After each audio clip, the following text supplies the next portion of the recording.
Imagine falling asleep every night with a clear mind, a calm heart, and zero tension weighing you down. No overthinking, no regrets, no endless loops of what-ifs. Just peace, deep, real peace. But let's be honest, how often do you actually feel that way when your head hits the pillow? Most people lie in bed feeling stuck in the same old thoughts. Worries from the day, stress about tomorrow, guilt from the past. The body is tired, but the mind keeps spinning like a fan that won't turn off. Sound familiar? Here's the truth. If your mind doesn't rest, you don't rest.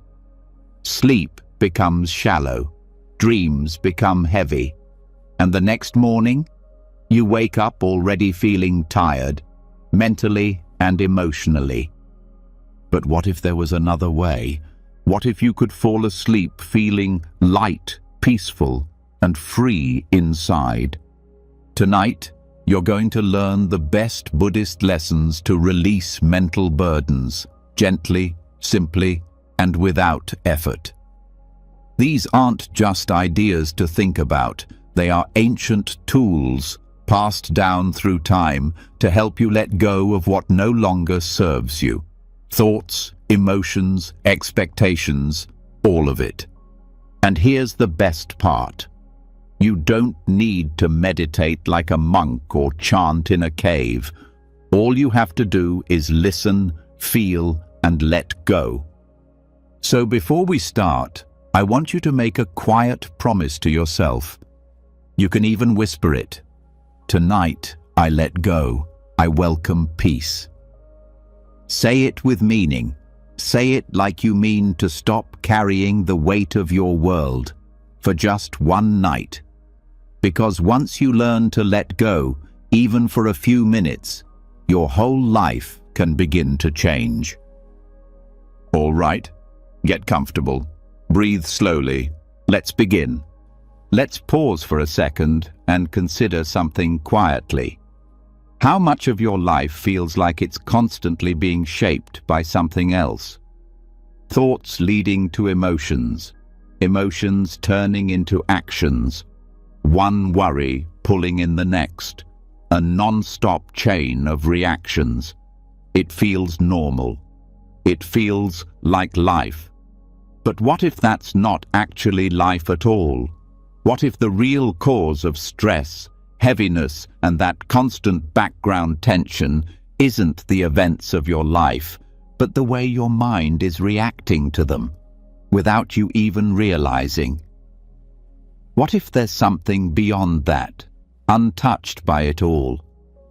Tonight, you're going to be guided into something rare, a lesson few people talk about and even fewer understand deeply.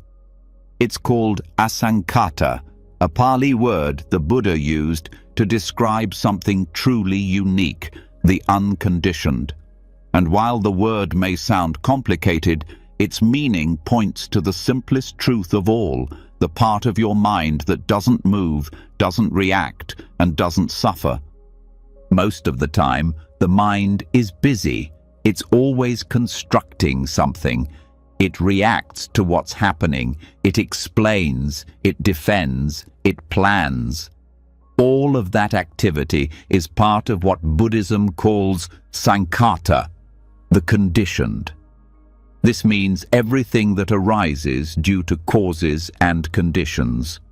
Every thought, every feeling, every opinion, every belief you hold, all of it is conditioned.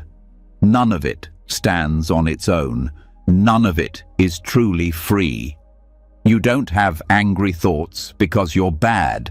You have angry thoughts because the conditions are there for them to arise. The same goes for anxiety, craving, self-doubt, and even the belief that you need to be better. Asankata is what remains when those conditions stop. It's not a blank space, and it's not nothing. It's the still, silent clarity behind all the mental noise. Not a new idea, not a technique, not a belief. just an untouched truth, already present but hidden by the clutter of the mind. And the more you begin to sense this unconditioned nature, the more the rest of life starts to lose its tight grip on you. Not because life changes, but because you do. This isn't about learning how to force your thoughts to stop. It's about seeing through them.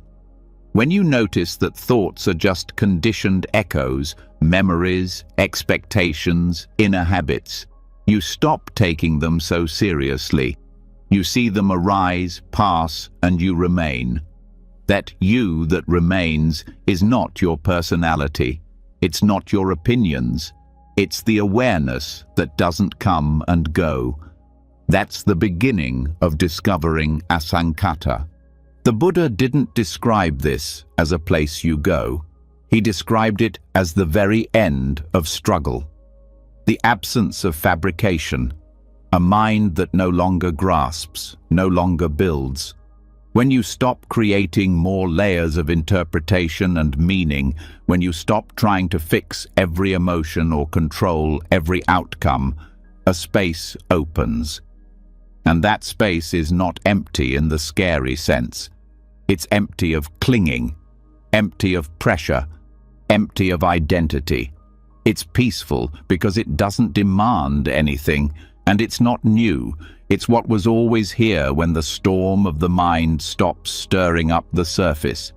You might notice that most of your suffering doesn't come from events themselves, but from how your mind interprets them. A simple situation triggers a mental story. That story leads to a judgment. That judgment builds into a mood. That mood changes how you behave, and the cycle repeats. But the core teaching here is that all of that is optional. It only feels automatic because you've practiced it for so long. And once you begin to see that, something in you relaxes. You start to see the mechanical nature of the mind. It reacts because that's what it's conditioned to do. Not because there's something wrong with you, not because your problems are special, but because this is how minds behave when they're not seen clearly. When you finally see it, the reactions lose their power. You don't have to change them. You don't have to fight them. You simply stop identifying with them. That's when something deeper shows itself. Not an emotion, not a thought, not an experience, but a kind of silent presence that doesn't come and go.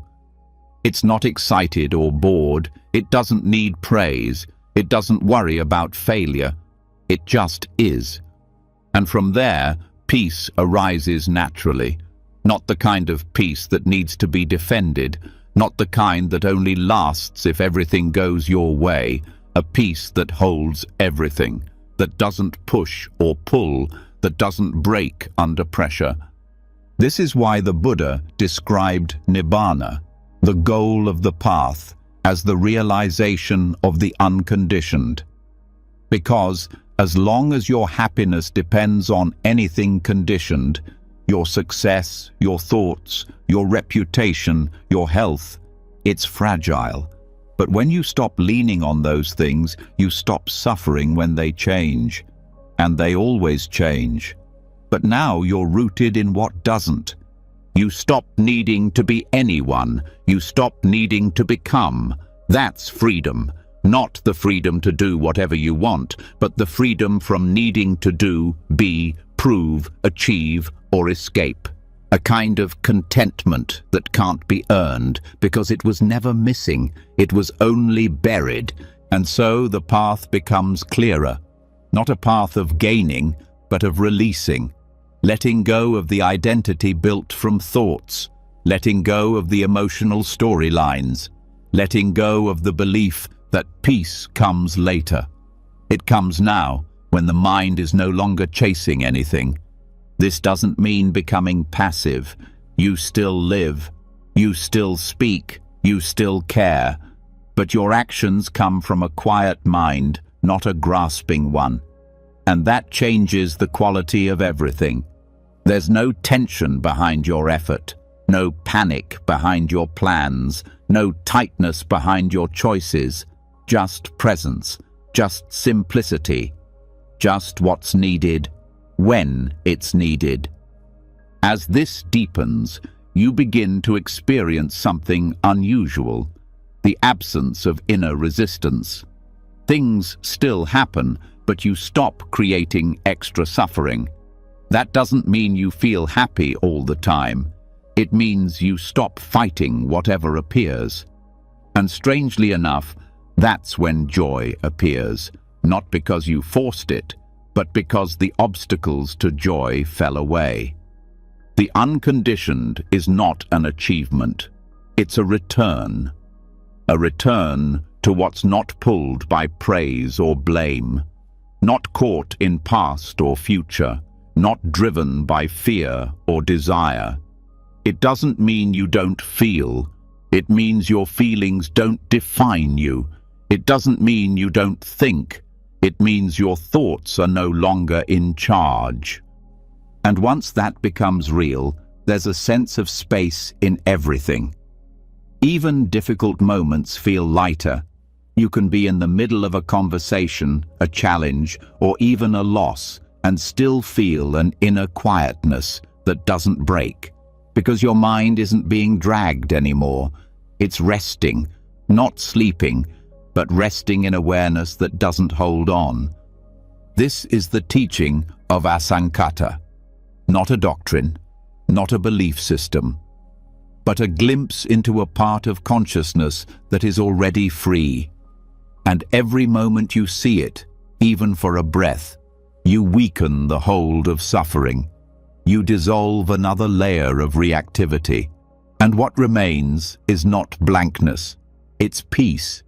So tonight, as the noise of the day begins to fade and your body starts to relax, just allow the mind to settle. Don't force it. Don't fight it. Just notice the space between thoughts, the quiet before the next story, the pause between emotions. That space is already free. That space is already whole. That space is the unconditioned. Let yourself fall into it, gently, slowly, as if returning to something you never really left, because you didn't. You were just distracted. Now, there's nothing left to fix, nothing left to become, nothing to fear. Let yourself rest and let that stillness carry you into sleep. And so, the silence remains. After touching even briefly the unconditioned, something becomes obvious. It was never a matter of adding more. It was about recognizing what didn't need to be there in the first place.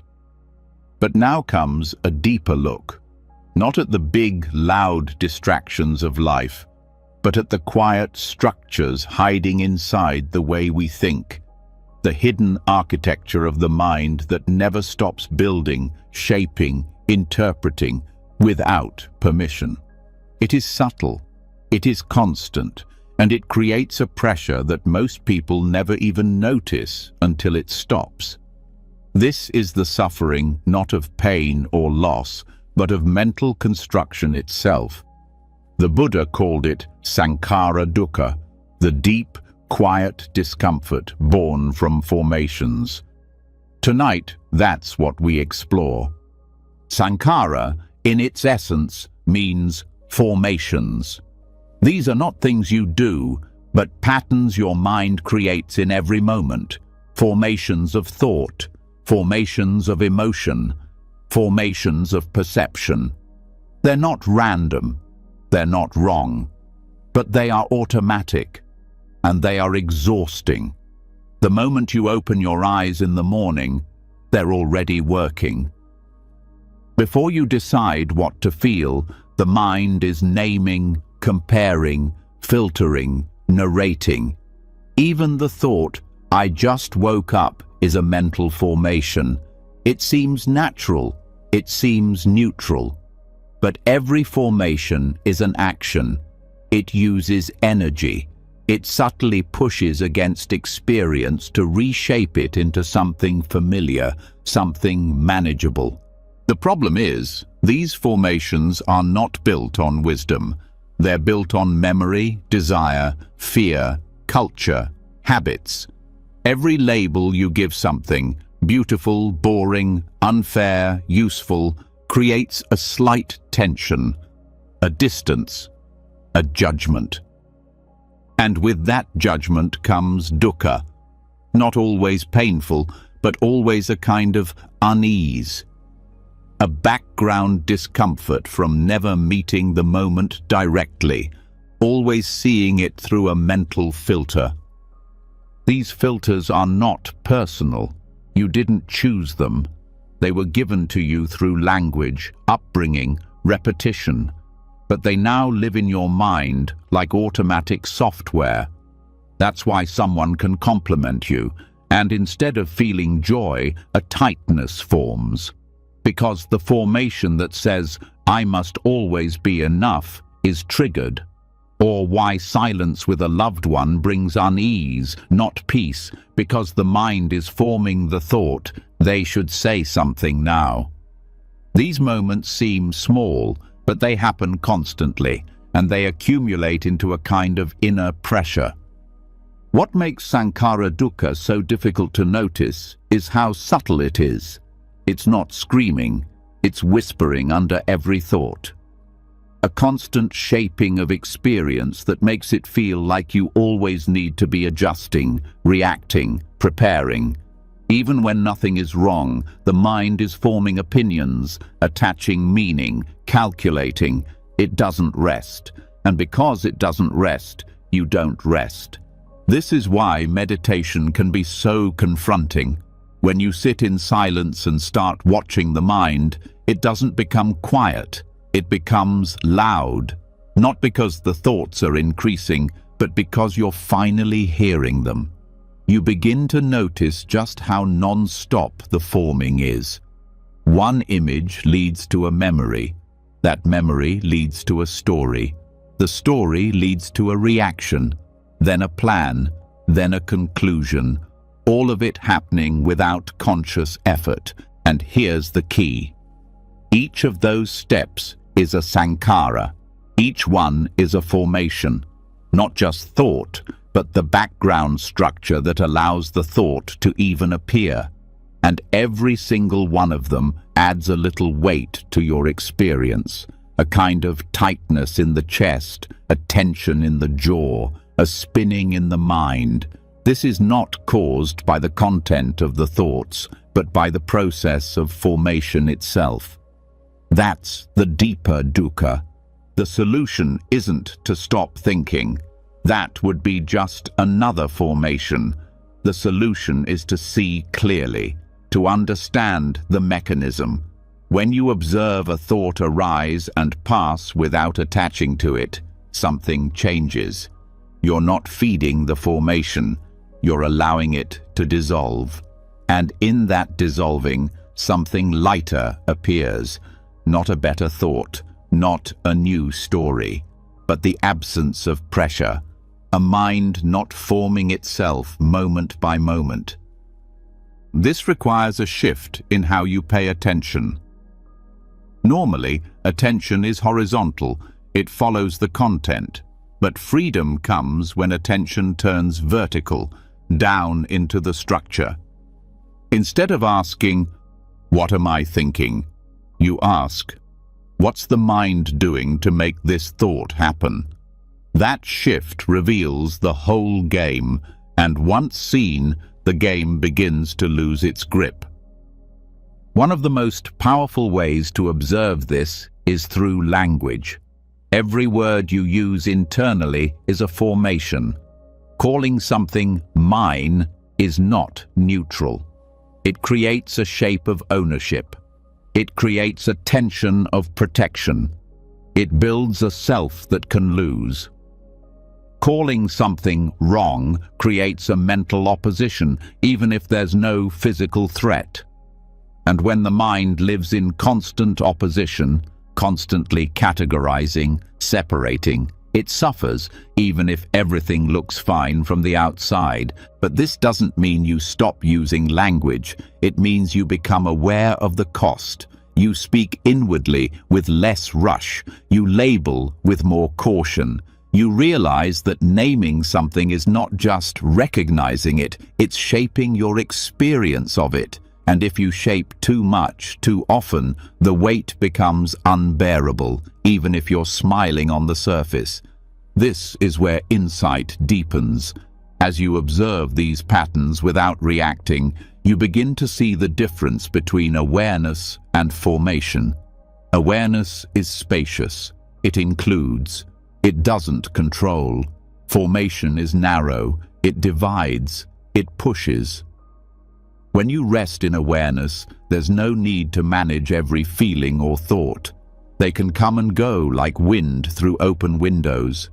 But when you live in formation, you're constantly rearranging the furniture of your mind, hoping it'll make you feel safe. This internal rearranging is not wrong, it's just exhausting. And that exhaustion becomes your emotional baseline. You forget what peace even feels like. You think anxiety is natural. You think tightness is normal. You think effort is the only way to be okay, but it's not. These are all symptoms of sankhara dukkha, the burden of a constantly forming mind. The Buddha pointed out that liberation doesn't come by perfecting the formations. It comes by letting them go. And not just once, but again and again. Not because you're rejecting the world, but because you see that your interpretation of the world is what's making it so heavy. In that seeing, something begins to soften. You don't fight the thoughts, but you don't follow them either. You don't suppress emotions, but you don't let them carry you. You stop identifying with the architecture of the mind, and you step back into the space that sees it all. This is not detachment in the cold sense. It's freedom in the warmest sense.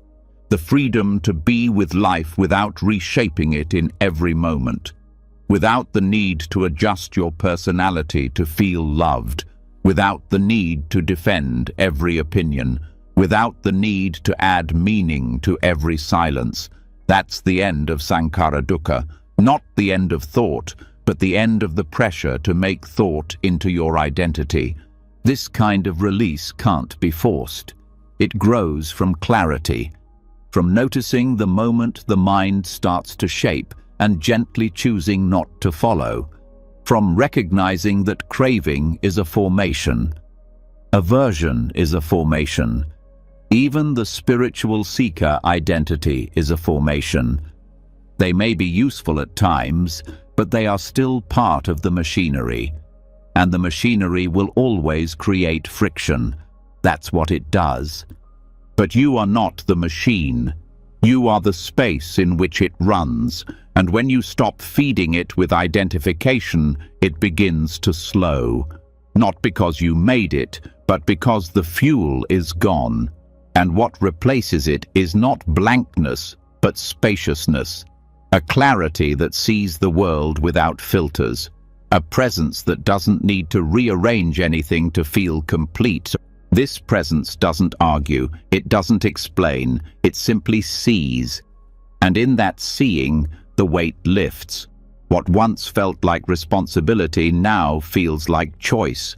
What once felt like survival now feels like flow. This doesn't mean you don't act. It means your action comes from freedom, not from reactivity. It's cleaner, it's kinder, it's less personal and more connected.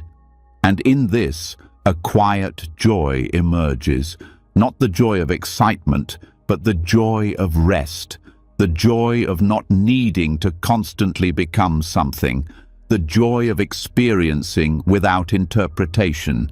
That joy is subtle, but it's steady, and it doesn't depend on anything staying the same. It survives change because it doesn't come from form. It comes from what sees form clearly. This is the gift of recognizing sankhara dukkha, not just as an idea, but as a living experience. Once you taste the difference between constructed perception and bare awareness, you stop confusing them. You stop chasing highs, you stop fearing lows. You realize the middle is not boring, it's the most peaceful place there is. And the more you return to it, the less you want to leave. Not to escape life, but to meet life without the burden of constantly making sense of it. To finally feel things fully without being ruled by them. To live not from pressure, but from presence. So now, as your body softens and your mind begins to slow, let all the formations loosen their grip. You don't need to hold every thought. You don't need to explain every feeling. Let the shaping stop. Let the interpreting rest.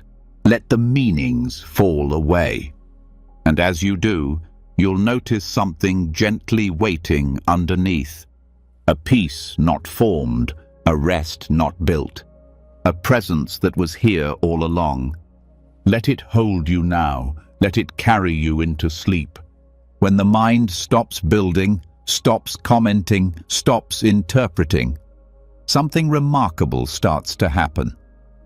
First, there's silence, then stillness. But beyond that, beyond even the release from mental formations, there is something far more profound. A threshold rarely crossed, rarely spoken about, and yet present at the core of the Buddhist path. A state not of awareness, not of peace, but of absence. Not a dullness, not unconsciousness. A cessation so complete, so still, it resets everything. This is Chitta Nirodha, the cessation of mental activity. And it is the next step in this unfolding. In the teachings of the Buddha, this state is not just a metaphor or an idea. It is an actual experience reached through the deepest meditative absorption, a state known as Nirodha Samapatti. This is not just deep relaxation. This is not bliss. This is not spacious awareness.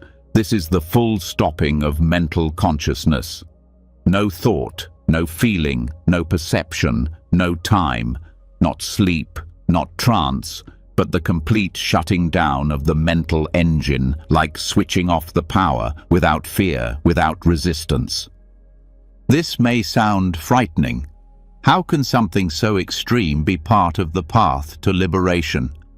But the key is in what happens after. When consciousness restarts, when the awareness of experience reappears, it doesn't come back the same way.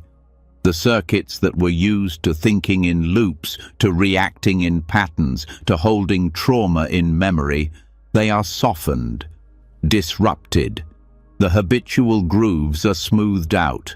The restart is clean.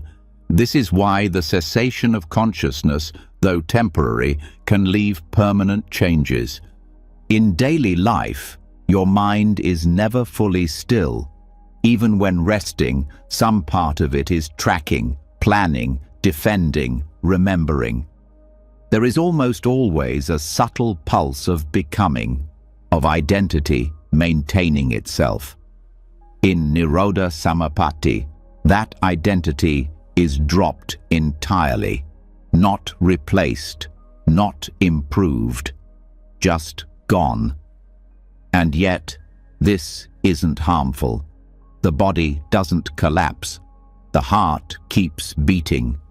But the sense of a me being in control simply vanishes. Not forever, but long enough for the nervous system and the deeper layers of psychological tension to reset. To understand the depth of this, it helps to look at the way the mind normally operates. Consciousness is conditioned. Every thought depends on some object. Even awareness of stillness is still activity. When you say, "I'm observing," there is still duality. But in cessation, that duality stops. There is no observer, no observed, no mind watching the absence of mind. It is a gap in time where time isn't being measured. It is not even remembered clearly afterward, but its effects are unmistakable. It is not about achieving something. You cannot will yourself into Nirodha Samapatti. You cannot fake it. It comes only through a deep refinement of meditative stability known as jhana and the fading of mental volition. The practitioner gradually reduces activity layer by layer.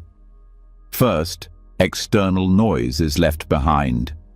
Then, internal commentary. Then, even the pleasure of peace is released. Eventually, nothing is left but a readiness to stop, not out of rejection, but out of completion. And when the mind stops without clinging, without grasping, without any sense of self needing to continue, the door to cessation opens naturally. But even without entering full cessation, there is something here for everyone. Even short glimpses of deep non-doing, even the beginning of mental fading, can bring profound relief. Most people never experience one moment of mental non-activity. The thinking mind is always on. Even during dreams, it continues spinning. But when you sit in meditation and drop effort, drop identity, drop even the wish to meditate, the surface of the mind begins to calm. At first, it's subtle, just a quieting, then perhaps a disappearance of commentary, then perhaps a dissolving of the sense of time. Each layer that stops creates more space. And that space is not neutral. It is deeply healing, because it is the one thing the modern mind rarely touches: rest without self. The absence of inner construction. What's often misunderstood is that this isn't about escaping life. It's not a retreat from feeling. It's not suppression. It is, in fact, the most honest state the mind can experience, because it has nothing to hold on to. There is no narrative being shaped, no emotion being processed, no tension being digested. And for once, the inner machinery doesn't have to keep up appearances. It doesn't have to explain itself. There's nothing to explain. In this gap, subtle conditioning has no anchor. Trauma, which often survives by looping through emotional memory, cannot run if the memory processor is down. Identity patterns, which depend on thought reinforcement, weaken when thought stops. Fear, which needs mental projection to stay alive, falls away when there is no one projecting. The beauty of this is that nothing needs to be done for this healing to happen. No analysis, no confrontation, just the natural intelligence of the mind unwinding itself when given the space to shut off. And when it returns, even if the ego reappears, it is a little looser, a little lighter, less quick to defend, less desperate to be solid. Even those who never formally enter the deep states of cessation can still taste its flavor in glimpses. In moments where awareness is quiet and unclinging, even for just a breath, the system lets go.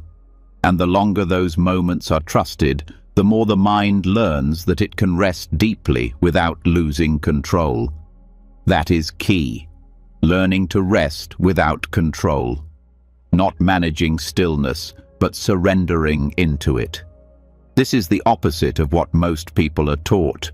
From childhood, we're trained to manage experience, label emotions, plan responses. The idea of turning the mind off entirely is foreign, even scary. But once you've tasted it, once you've known that the world doesn't end when your inner dialogue disappears, you never see thinking the same way again. You don't hate it. You don't chase it. You just stop needing it every moment. This is not about being empty of thought all day long. It's about knowing that a place of full silence exists, and that even a few seconds of touching it can undo hours of inner pressure. Because the stillness you contact there is not just absence, it is potential. It is the womb of clarity. And from that silence, the mind re-emerges softer, clearer, kinder. There are teachers who say, real meditation begins when the meditator is gone. This is what they mean. As long as someone is doing meditation, the conditioned mind is still present, still forming, still managing. But when there's no one left to do anything, meditation stops being a practice and becomes a disappearance. Yet this disappearance isn't an annihilation. There's no fear in it. The fear of losing the self only exists as long as the self feels necessary.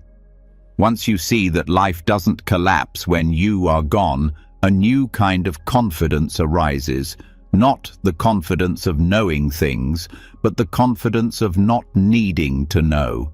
This is perhaps the deepest reset the nervous system can receive. A complete break from the inner project of becoming, a full stop of the endless work of self-maintenance. And when the system returns from that break, it doesn't come back frantic, it comes back clear. What matters most here is trust. The trust to let go of the inner process. The trust that nothing bad will happen if the self disappears. That even without thought, without control, without effort, you will still be. Not the you think you are, but the awareness that never needed construction.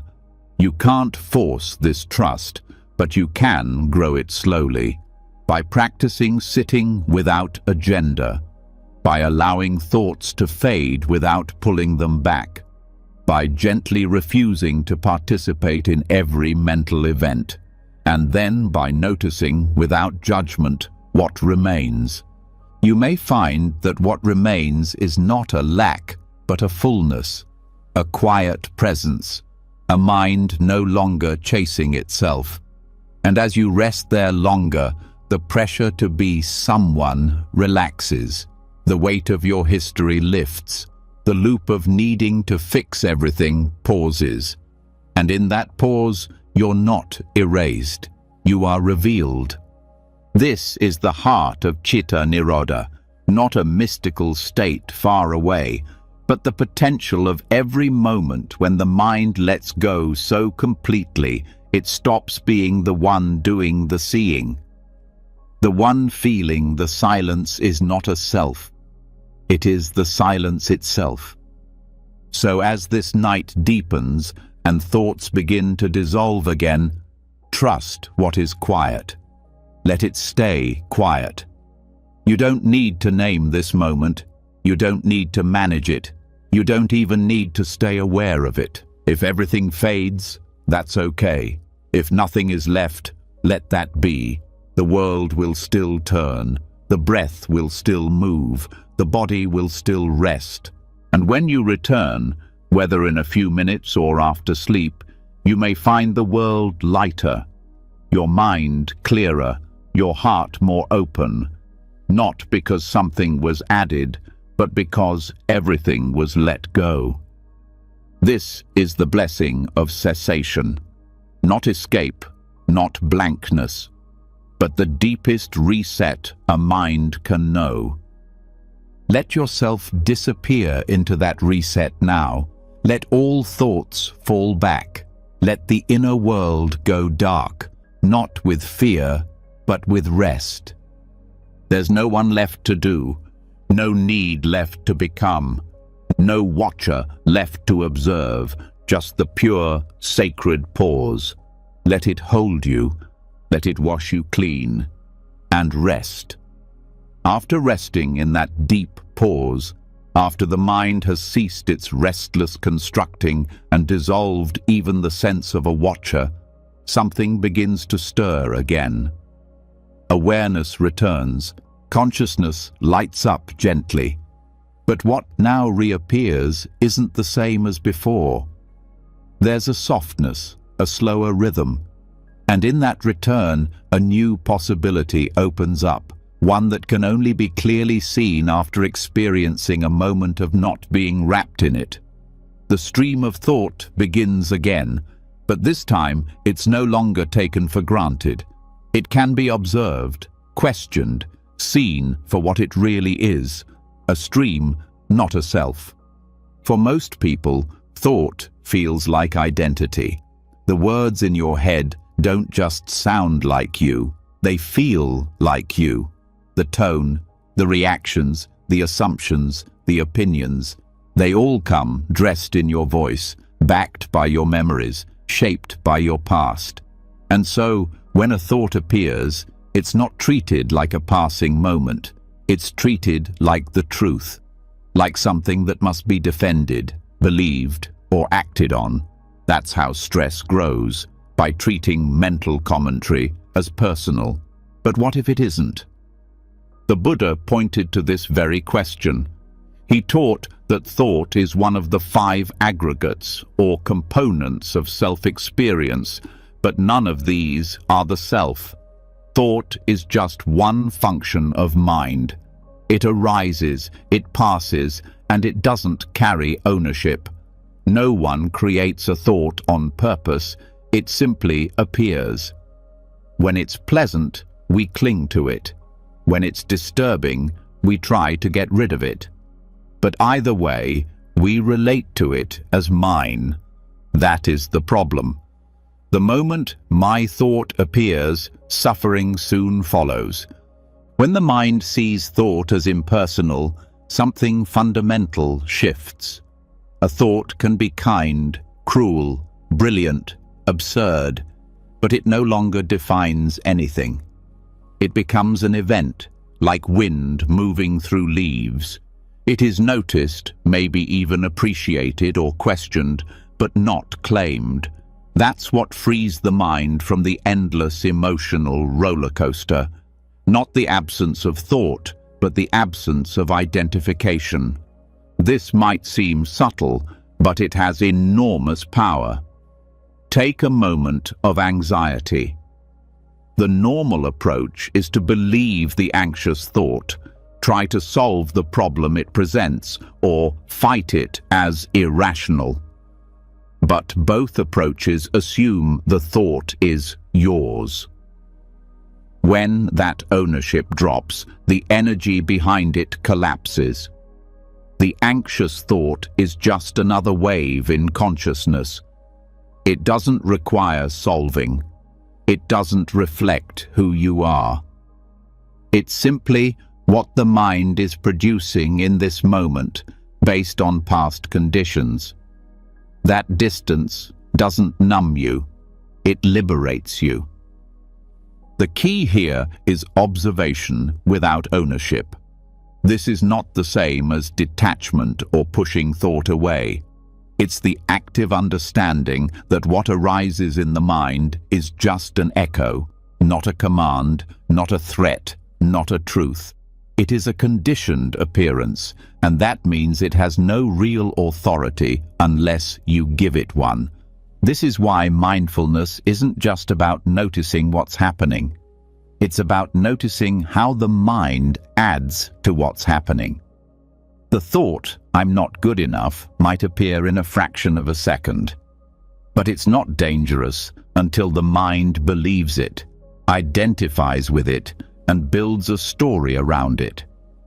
If the thought is seen clearly as just a product of conditioning, maybe from a comment in childhood or a cultural message absorbed unconsciously, it has no power.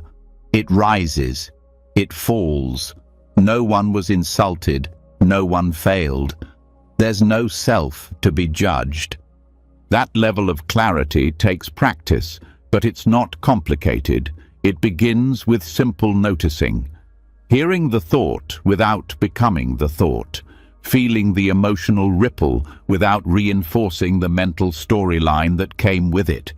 That's how the narrative stream begins to thin out, not by cutting off thought, but by refusing to ride the current unconsciously. The narrative stream is what keeps identity alive. It runs like a quiet background app, telling the story of me, what I like, what I regret, what I need, what I fear. It collects memories to support its claims. It edits out what doesn't fit the image, and it presents every thought it generates as either helpful or necessary. But once seen clearly, the narrative loses its grip. The story is no longer convincing because the storyteller is exposed as just another mental function. It's helpful here to remember that even intelligent, complex thoughts are just formations. A clever analysis is not more personal than a random mental image. They're both temporary constructions. They come, they pass. They're shaped by past experiences, language habits, emotional states, and biological rhythms. But none of that adds up to a permanent self. It just adds up to a temporary stream. This is what it means to objectify thought, not in a cold or clinical way, but in a way that brings relief. Thought is not the problem. Believing it's who you are, that's the tension. When a judgmental thought arises, see it as just another weather pattern in the mind. When a fearful image flashes up, know that it's just an echo, not a prophecy. And when a proud or joyful thought appears, don't push it away, but also don't cling to it as your definition. Let it come, let it go, like watching birds fly across the sky. Beautiful or ugly, they don't leave a mark. The more you practice this kind of seeing, the more natural it becomes. You begin to trust that thoughts don't require management. They require understanding. And the understanding is this: they are not you. They are not yours. They are not permanent. And they do not require action unless there is wisdom behind that action. This kind of internal spaciousness changes how you speak to others, how you handle criticism, how you deal with pain. You begin to pause before reacting. You start noticing the story forming and choosing not to believe the first version. You become less caught in self-defense because the self being defended is no longer taken so seriously.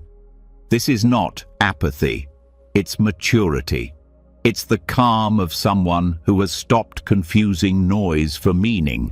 You'll also notice the volume of thoughts starts to decrease, not because you're suppressing them, but because you're no longer fueling them. A thought needs attention to survive.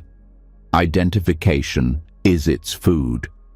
When attention becomes clear and calm, the thoughts that once dominated your inner space begin to dissolve faster, not all at once, but steadily.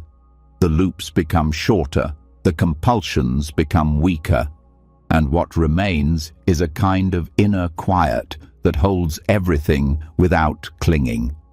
There's also a hidden benefit here. Creativity becomes purer. When thought is no longer personal, it becomes playful. Insight arises more freely. Solutions emerge more fluidly, because the mind is no longer blocked by self-reference. Even art, writing, or problem-solving improves, not through effort, but through space. But perhaps the greatest gift is this: suffering becomes optional. You still feel pain. You still face challenge. But the mental commentary that turns discomfort into suffering no longer has a grip. A physical ache doesn't become a story of injustice. A moment of awkwardness doesn't spiral into shame. A mistake doesn't define your identity. Because without the narrative stream tying everything together, there's just this moment, complete real, and unburdened. This isn't something you achieve once. It's something you return to again and again. Each time you see a thought arise and let it pass, you strengthen the habit of freedom. Each time you recognize the voice in your head as just a voice, not a master, you become more grounded, and eventually, that recognition becomes second nature. You walk through the world with the quiet confidence of someone who no longer believes every story the mind tells. That's not detachment. That's presence. You're here, fully, but no longer fooled. And that's a freedom deeper than happiness. It's the freedom of not needing to chase a better version of yourself in every thought. It's the freedom of being at ease, even when the mind is busy, because you no longer confuse its noise for your truth. As this night deepens and your awareness softens again, let the thoughts continue if they must, but watch them from a little further back. Not coldly, not with judgment, just with clarity. Let them rise like steam and disappear into silence. Let the voice in your head keep talking, but don't lean in. Don't respond. Just notice how easily it keeps going when you're not involved. And in that noticing, rest. Let the stories fall apart. Let the commentary dissolve. Let the weight of meaning fade. Thoughts will come. Let them pass. You are not what appears. You are what remains. And that is peace. When the stream of thought is no longer believed to be personal, something loosens that had been tight for a very long time. The grip of mental stories softens. The pressure to defend, explain, or become relaxes. The mind no longer needs to create a version of you out of every passing thought. And in that quiet, a new question naturally arises, not from effort, but from clarity. If these thoughts don't define who I am, then what do they really reflect? The answer begins to point in a radical direction. They reflect a mind trapped in time. Thought, by its nature, moves through time. It projects, it remembers, it loops between what happened and what might happen. Even when the body is still and the present moment is calm, the mind travels.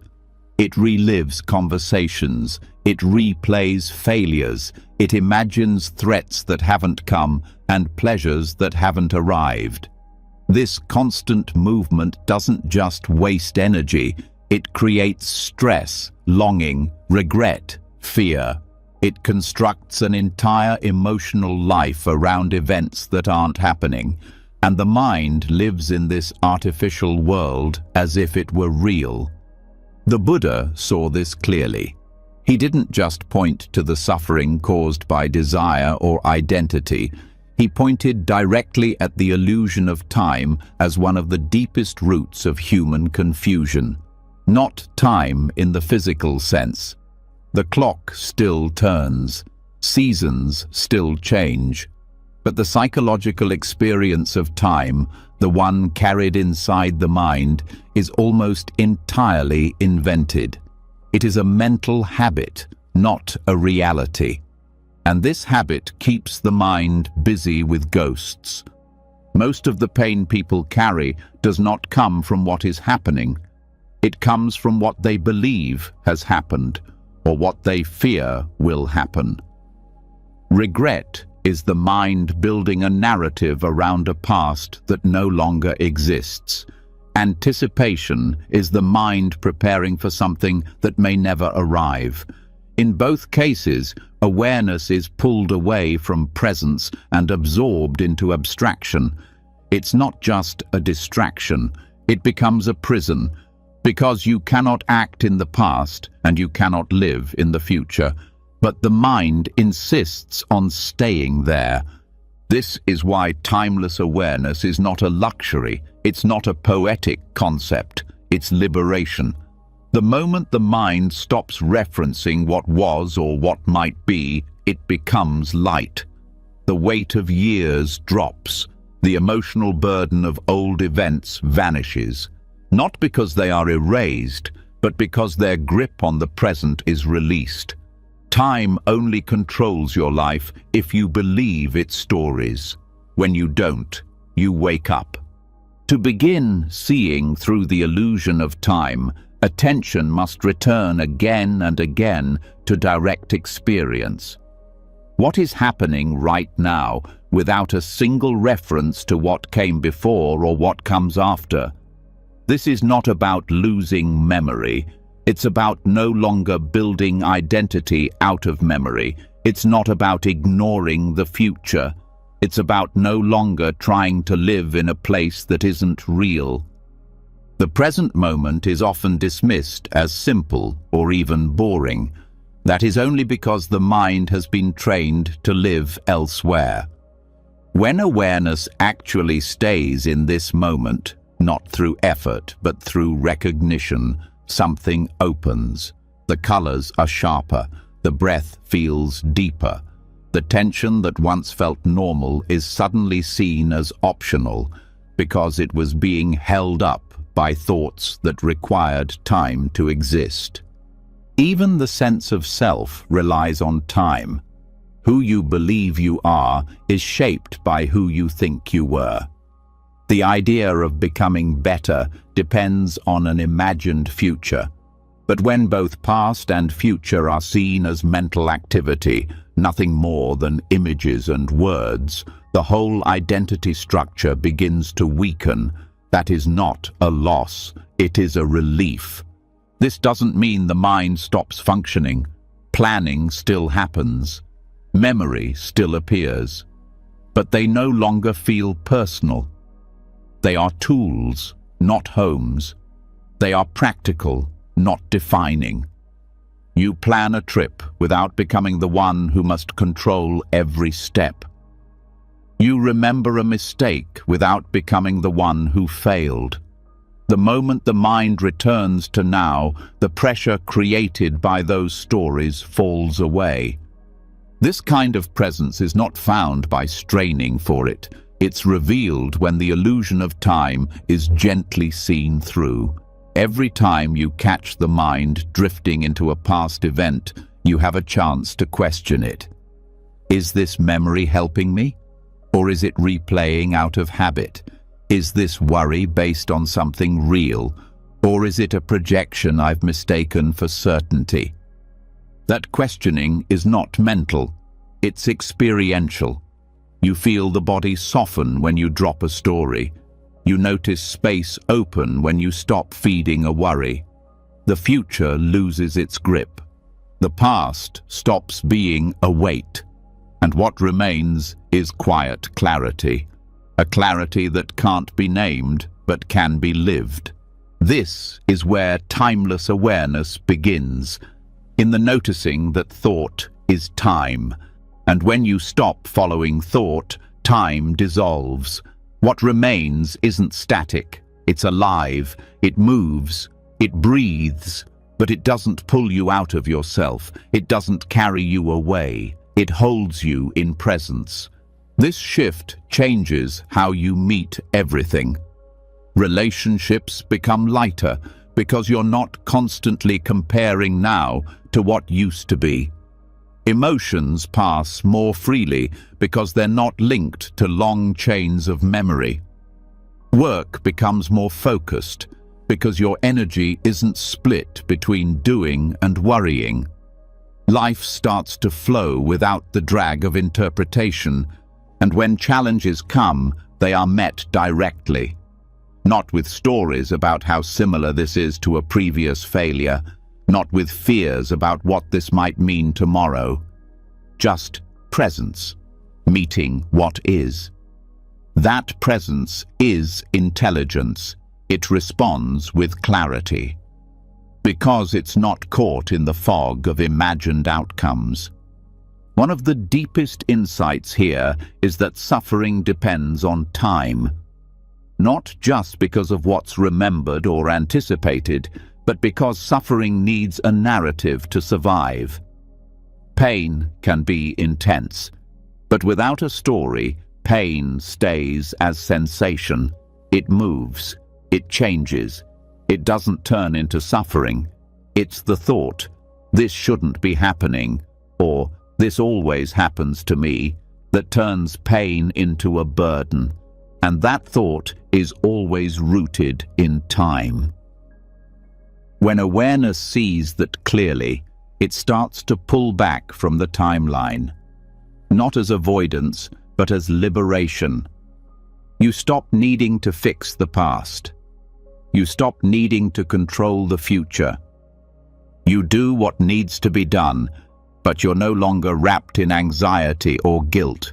You are simply here. This here-ness is not shallow. It is the most direct access point to reality, because all of life unfolds now, not yesterday, not next week, now. When that becomes more than an idea, when it becomes your center of gravity, life feels different. Not because everything is easier, but because you are no longer dragging 1,000 invisible weights behind you. This clarity isn't loud, it's not dramatic, it's soft and stable. You wake up with less urgency. You speak with more ease. You stop rushing through meals, through conversations, through yourself. You begin to live instead of manage, and in that, the mind finds rest. This isn't a denial of responsibility. You still show up, you still care, but your caring comes from presence, not panic. You remember what matters without clinging to what can't be changed. You prepare without collapsing into fear. You live with a quiet trust, not in the future, but in the intelligence of now. Over time, this awareness grows. You notice when time-based thinking starts to take over. You don't judge it, you don't resist it. You simply return, over and over, until returning becomes natural, until the pull of the timeline loses its strength. This is not a concept to memorize, it is a doorway to walk through, the doorway of presence.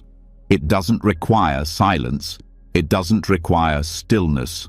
It requires only that you stop believing that life is elsewhere. Because it isn't. It never was. The breath has always been here.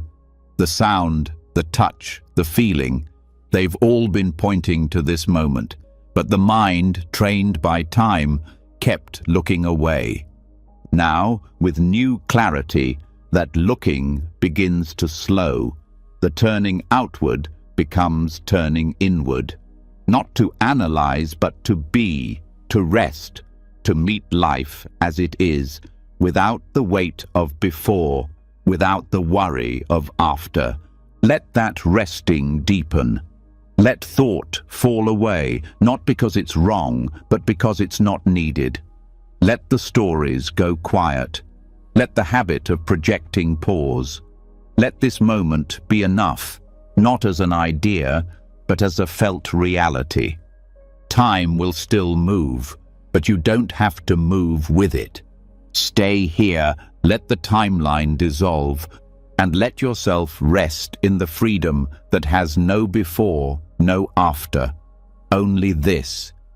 When the grip of time begins to loosen and the habit of projecting into the past and future dissolves, the mind starts to meet life directly, unfiltered, unmeasured. But something subtler often remains, hiding just beneath that clarity. Even in the absence of thought about tomorrow, even when memory no longer clouds the moment, there can still be a quiet tension in the background. It doesn't announce itself loudly. It doesn't say, "I'm worried," or "I'm planning." It simply wants. Not for things, not for success, not even for peace, but to exist in a particular way, to be someone, to be real, to become. This is bhava-tanha, the craving for becoming, and it binds the heart just as tightly as desire or fear. The drive to become is deeply rooted. It is not just a wish to survive or achieve. It's more than ambition or self-image. It is the invisible fuel behind identity itself. It pushes the mind to constantly position itself to be a good person, a spiritual person, a productive person, a healed person. And it doesn't stop when goals are met. It simply shifts to the next form, a new self to manage, a new role to inhabit. The becoming continues even in silence, even during meditation. It's not loud, it's woven into the feeling of I am. This sense of being someone is not often questioned. In daily life, it appears harmless, even helpful. It gives structure, motivation, personality. But under closer attention, it creates tension. Every identity has boundaries to defend, standards to meet, comparisons to endure. Every form of self, even the noble ones, carries with it a subtle fear. Fear of failing to maintain it. Fear of not being enough. Fear of being nobody. Bhava-tanha is the craving that hides in these roles. The subtle leaning toward becoming something definable, holdable, nameable.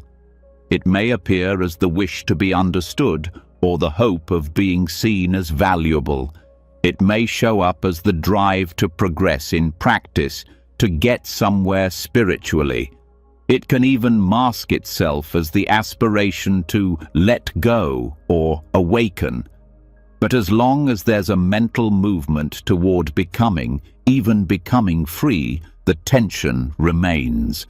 This is why the Buddha didn't just point to desire as a problem. He pointed to the desire to be and the desire not to be as two of the deepest fetters on the path. Not because existence is wrong, but because the grasping at identity, even the subtlest one, creates friction. It resists impermanence. It seeks continuity where there is only flow, and that resistance brings suffering. Seeing this clearly doesn't require erasing the personality. It doesn't mean you stop functioning or relating. It means you begin to notice when the mind is subtly building itself again. A sense of me hardening around a reaction, a thought, a preference. That hardening is the beginning of becoming. It feels like tension in the chest, like urgency behind action, like self-importance wrapped in subtle justification. The practice here is not to destroy the sense of self. It is to stop feeding it, to stop constructing it again and again. The way out of becoming is not to become its opposite. It's to rest in the space before the becoming starts, to see the impulse arise and not follow it, to feel the need to define yourself and let it pass. This is subtle, but it is possible. And with each glimpse, the mind becomes lighter. The need to control perception fades. The importance of opinion shrinks. You stop needing to stand out. You stop needing to fit in. You stop needing to prove your depth or innocence or strength.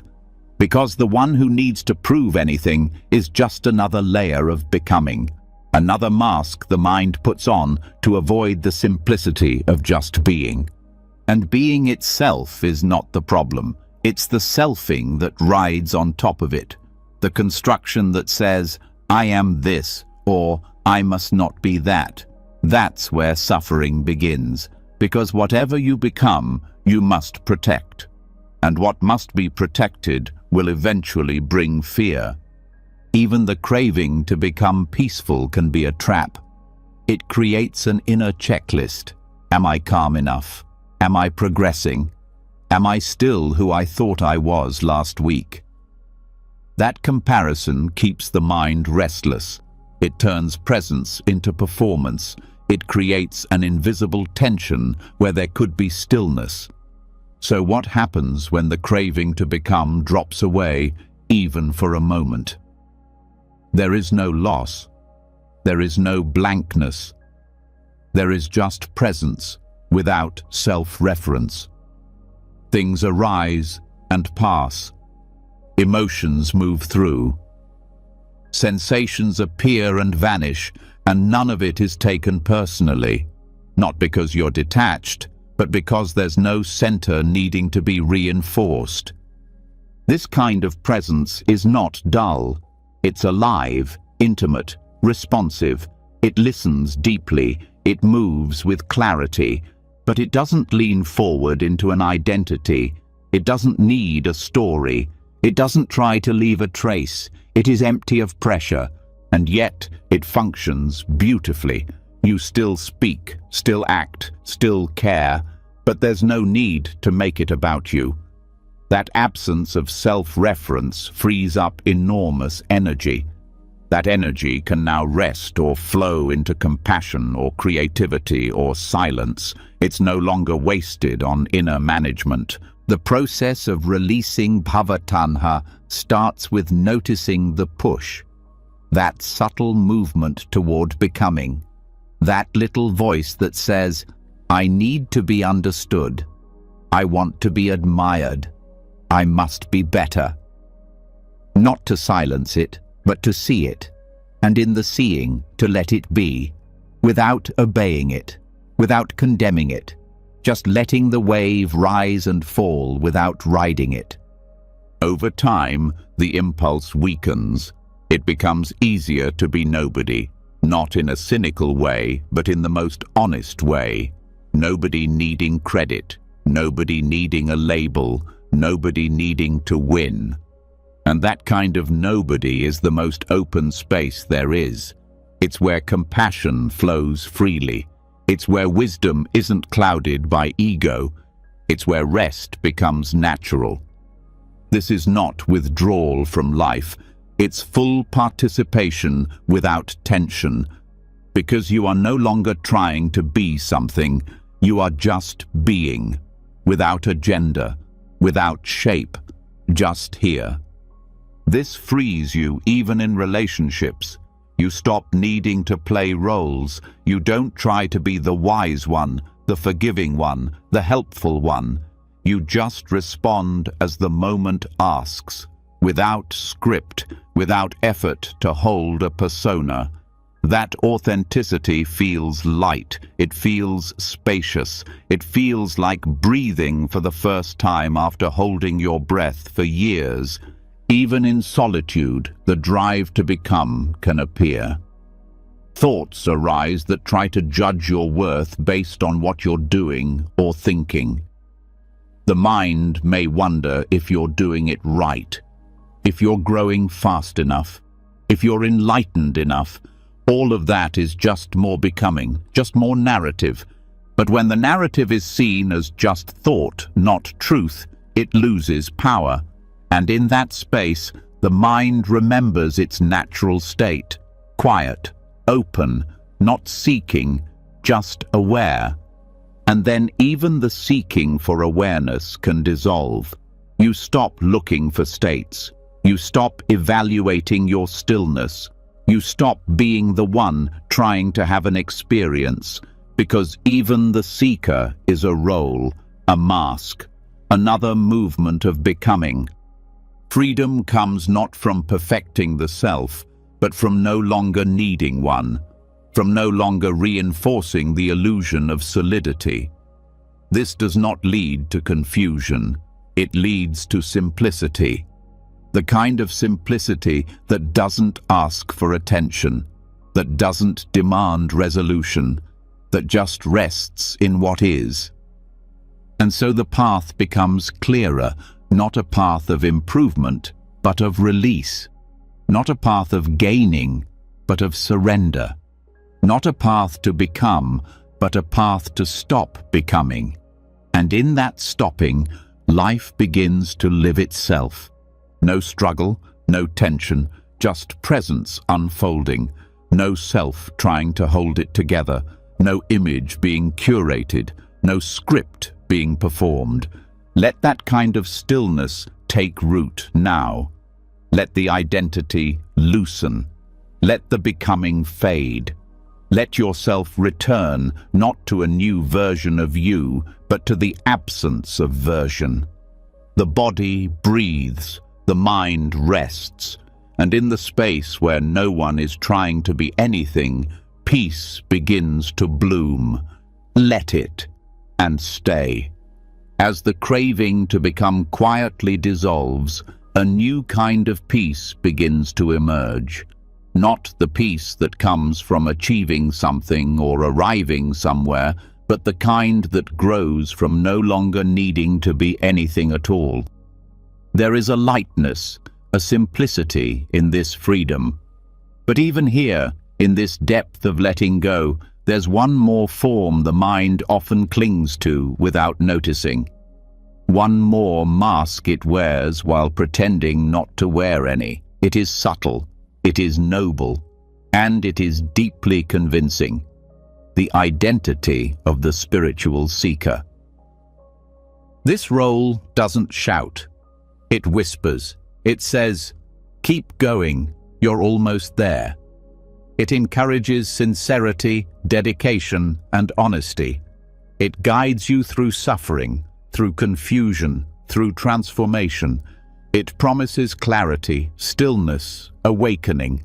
But hidden within this helpful voice is a shadow, the belief that you are someone progressing on a path, the belief that your worth is measured by how far you've come, the belief that there is a destination to reach and a self who will reach it.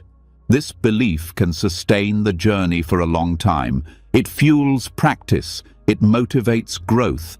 It offers meaning when everything else falls apart. But eventually, it becomes its own kind of cage. Because as long as you are someone walking a path, you are still building an identity. And identity, even a spiritual one, requires protection, comparison, defense. It subtly resists the very thing it seeks. This resistance is easy to miss. It's hidden behind noble goals and pure intentions. The wish to awaken, the commitment to truth, the effort to be mindful, compassionate, or wise. All of these arise within the idea of becoming something better. But no matter how beautiful the qualities, the craving to be a spiritual person is still craving. And craving always brings contraction.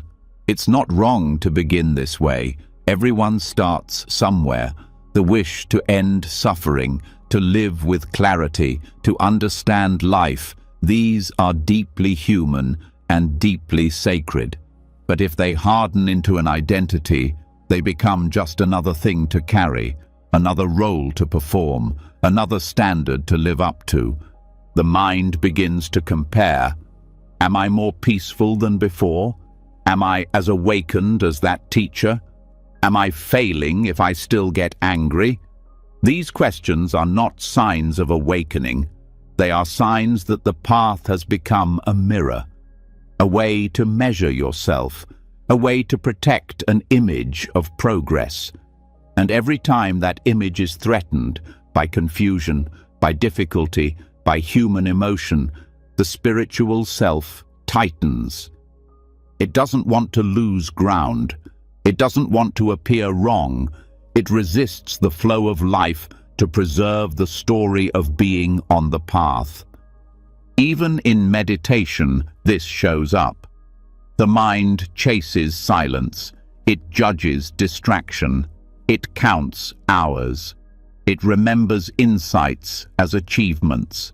It defines depth by the absence of thought. And yet all of this comes from a subtle identity, someone doing the practice well, someone worthy of being awakened. That someone doesn't exist. It is a fabrication, a refined version of the same ego that chased other forms before it found the Dharma. This is not failure. It's just the next layer to see. The ego does not disappear when you sit still or speak softly. It doesn't dissolve just because your goals are noble. It adapts. It puts on robes. It learns the right words. It starts talking about emptiness and non-duality, but underneath it is still measuring, still seeking approval, still needing to be special. The danger of the spiritual identity is that it hides inside the very thing meant to reveal the truth. It turns teachings into beliefs. It turns practice into performance. It turns presence into pride. And without careful attention, it becomes a trap more powerful than desire or fear, because it feels like truth. The Buddha did not teach a path of self-improvement. He taught a path of self-transcendence, not to become a better version of yourself, but to see that the self is not what it appears to be, not to polish the ego, but to see through its illusion, not to decorate your spiritual life with experiences, titles, or milestones, but to notice that none of these are necessary for peace. Real peace comes when the whole story of becoming, even becoming awakened, is dropped. When there is no longer someone walking, someone seeking, someone trying to reach. When the present moment is no longer a means to a better version of yourself, but the complete expression of life as it is, without commentary, without destination, without measurement.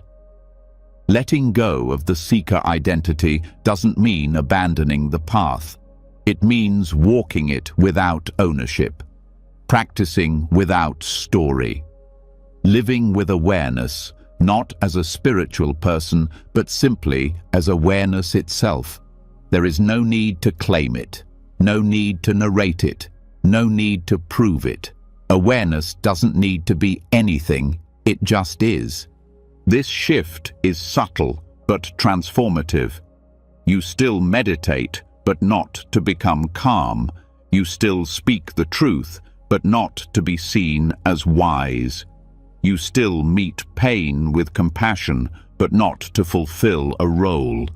You do these things because they are natural expressions of a mind that is no longer trying to be someone. Without the seeker identity, practice becomes lighter.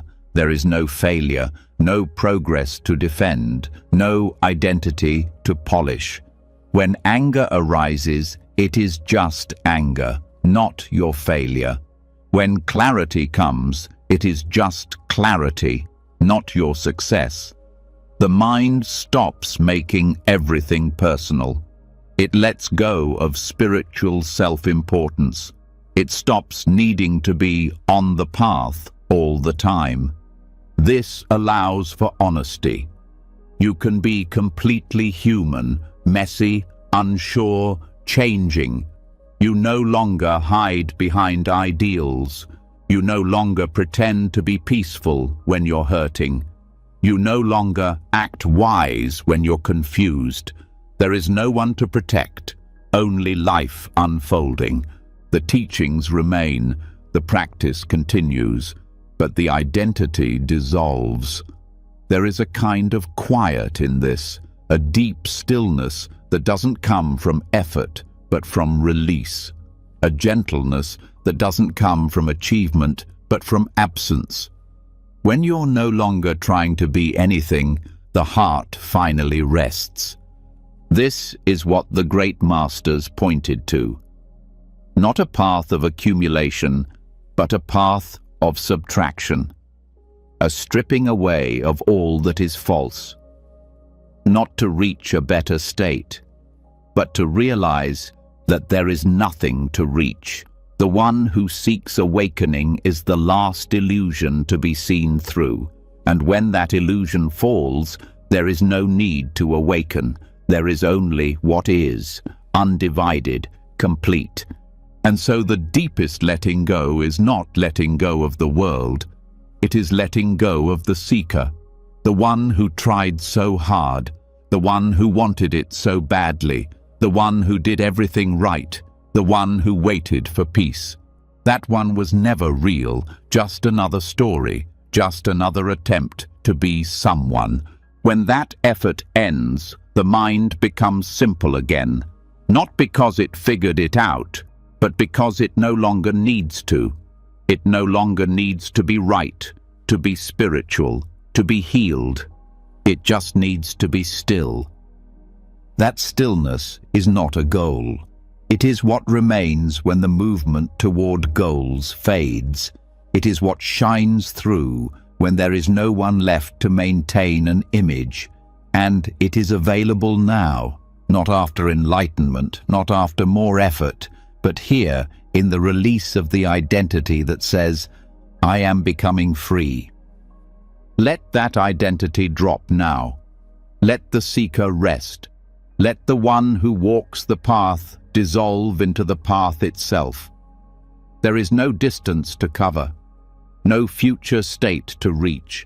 There is only this moment, untouched by who you think you are. Stay here. No role, no seeker, no progress to make. Just the silent peace that doesn't belong to anyone and never needed to. When the path is no longer held as an identity and the seeker gently fades into silence, a deeper kind of freedom becomes possible. There is nothing left to prove, no one left to become, no spiritual self to maintain. And yet, even in that openness, something else can quietly linger, something older, heavier, less personal, but deeply rooted. It doesn't speak in the voice of your thoughts. It whispers from underneath them. It shapes your fears without asking. It sets limits without reason. It colors your experience, even when the mind is quiet. These are not your burdens. They were never yours. But they live in you, passed down silently, absorbed without question. This is collective karma, the inherited mental weight of family, culture, and history. And it can be released. Collective karma is not about blame or destiny. It's not about punishment or superstition. It's the deeply conditioned patterns passed from one mind to another, one generation to the next. It lives in how people respond to fear, to shame, to praise, to love. It appears in reactions that seem automatic, in beliefs that were never truly examined, in the background stories about who you're allowed to be. This kind of karma doesn't belong to a single person. It's shared, it's cultural, it's inherited. You didn't choose it, but you carry it. You may feel responsible for things that happened before you were born. You may feel the pressure to act in ways that match what others expect. You may feel fear or guilt that doesn't match your current life because the emotional blueprint was given to you silently by those who came before. These patterns are not visible in the way language is. They are lived out in tone, posture, habit, silence. A family that avoids anger may pass down the belief that conflict is dangerous. A culture that glorifies achievement may pass down the belief that rest is weakness. A community that suffered loss may pass down the belief that joy should not be trusted. These beliefs are rarely spoken, but they shape the nervous system, the emotional body, the inner world. To release them, they must first be seen, not just intellectually, but with mindful attention. Mindfulness allows you to notice when a reaction is not fully yours. You feel a flash of fear in a peaceful moment. You notice a wave of shame without clear cause. You pull back from success or intimacy even though no one is stopping you. These moments hold clues. They point to something inherited, something unresolved. The key is not to analyze, but to observe with clarity. To recognize when your reaction doesn't match the reality in front of you. To ask, is this response mine or is it learned? Is this thought rooted in this moment or does it belong to a deeper lineage of belief? Awareness opens space, and in that space, these inherited patterns begin to loosen. You stop acting them out unconsciously. You begin to respond from now, not from then. The past no longer runs the present, and the burden starts to lift. Insight helps too. When you see clearly that your mother's anxiety wasn't personal, but shaped by her own trauma. When you see your father's silence as his coping, not your fault. When you understand that your ancestors acted from fear because they knew suffering, you stop carrying their emotions as your own. Compassion arises, not pity, not justification, but the understanding that suffering passes down, not because people are broken, but because they didn't know another way. That understanding sets you free.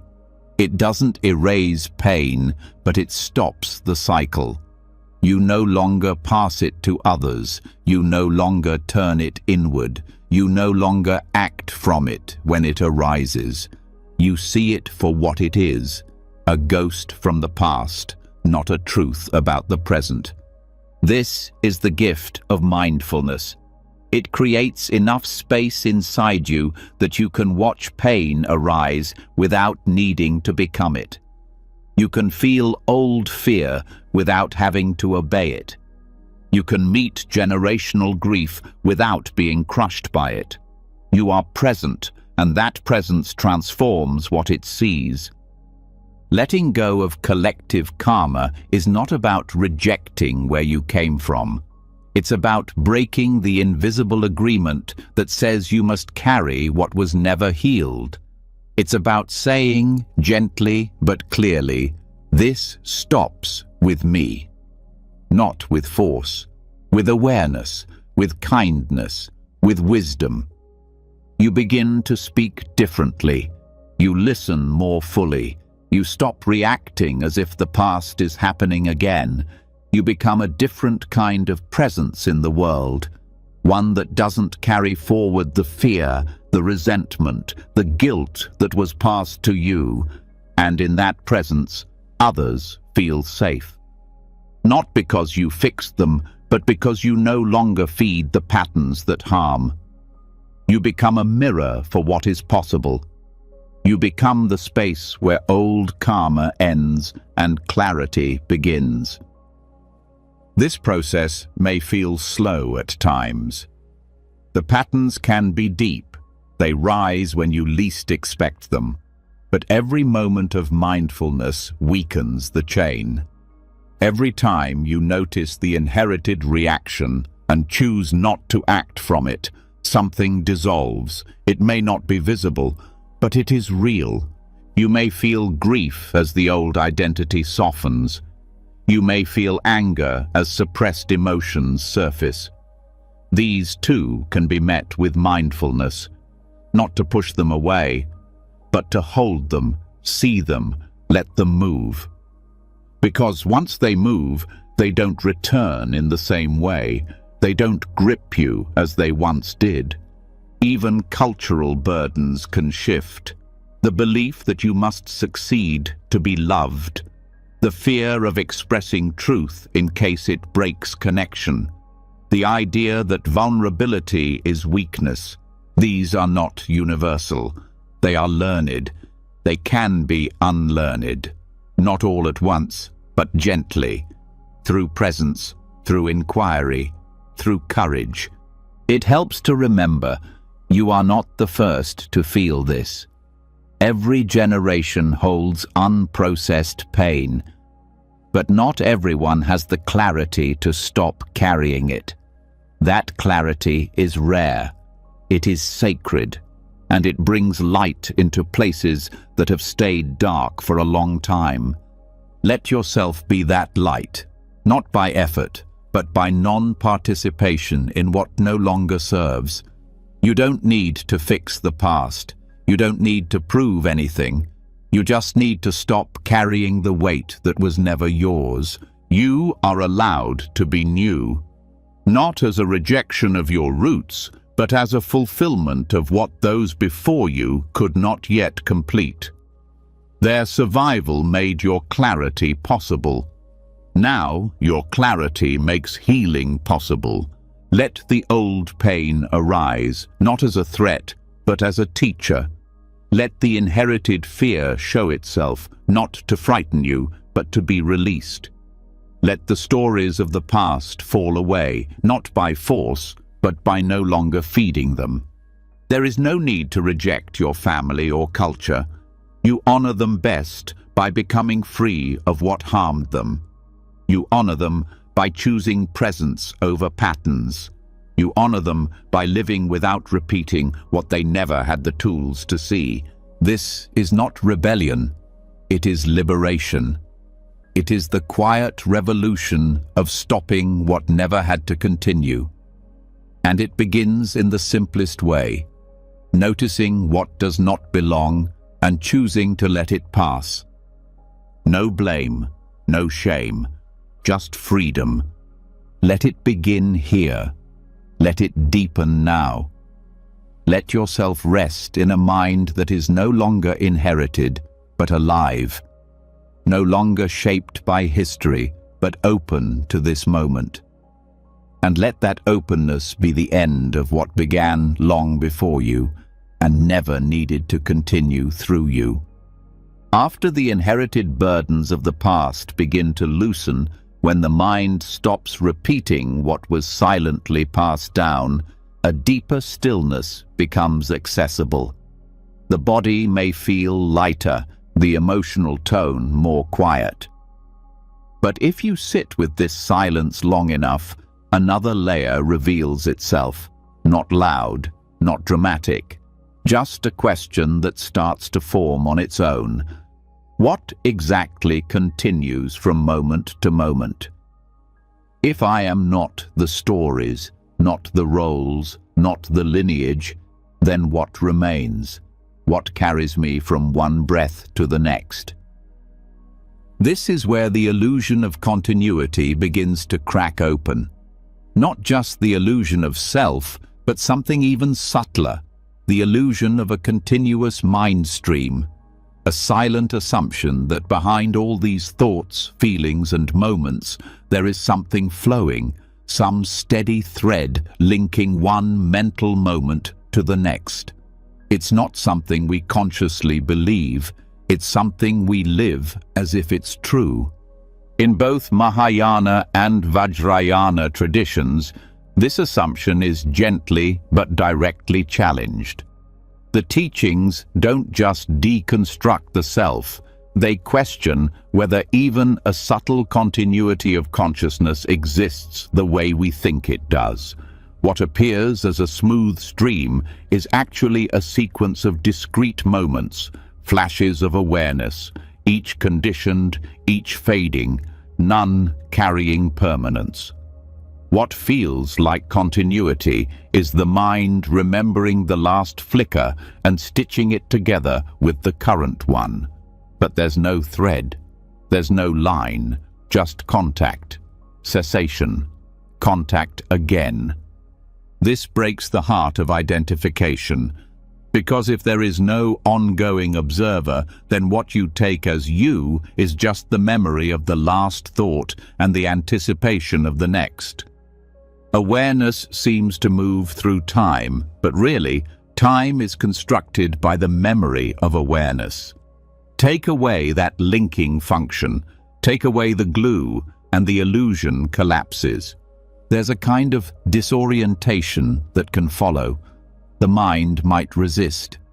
It wants a ground, something solid behind experience. But the teachings say there isn't one.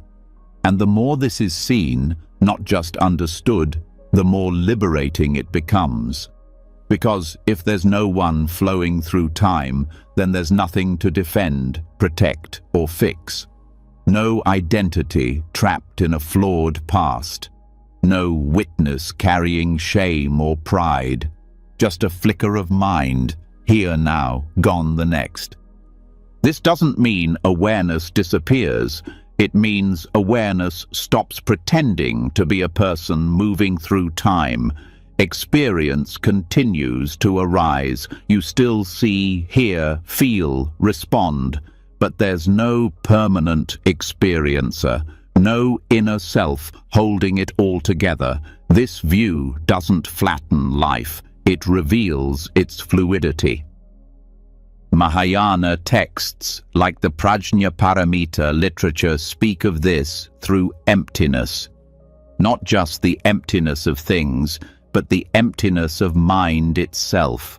No essence, no unchanging core, just function, just arising and vanishing, like the reflection of the moon in water, visible, responsive, beautiful, but with no fixed reality beneath it.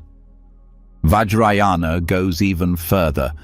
It teaches that what appears as mind stream is itself the play of luminosity, clear, vivid awareness that has no center. The appearance of continuity is like the spinning of a wheel of fire. Hold a spark and move it fast. It looks like a circle, but there's no actual circle, just rapid appearances mistaken for something whole. When this insight sinks in, a new kind of peace arises, not the peace of answers, but the peace of no longer needing to pretend. The whole psychological structure that depends on continuity begins to dissolve. Long-standing guilt over who you were 5 years ago loses meaning. Anxious planning about what you'll become tomorrow fades, not because the events don't matter, but because the one tying them together isn't real. This helps explain why clinging to memory brings suffering. The mind believes that what it remembers defines what it is now. But if there's no real thread connecting the one who felt pain in the past to the one breathing now, then that memory can be released, not repressed, not ignored, just seen as belonging to a moment that no longer exists. A mind event that happened, ended, and need not define anything. This isn't denial, it's clarity. Memory arises now. It's not a window into a real, ongoing past. It's a present moment construction. The idea of being the same person across time is just a structure built from repeated remembering. The concept of identity is sustained by looping reference points. Without that looping, there's only fresh experience. The illusion of continuity also holds up striving. The urge to become better, to be enlightened, to progress, all of it rests on the belief in a self moving through time. Take that away, and what's left is this moment. Whole, without need, without lack. All that changes is appearance, not essence, because there is no essence moving through. This doesn't make effort meaningless. It transforms it. Instead of being a project that defines you, effort becomes expression. You act not to fulfill a personal timeline, but because the present moment calls for something. You help someone, not to be a good person, but because kindness arose. You meditate, not to achieve a goal, but because stillness is beautiful. Even karma is re-understood. It's not a soul collecting marks. It's simply cause and effect, moment to moment.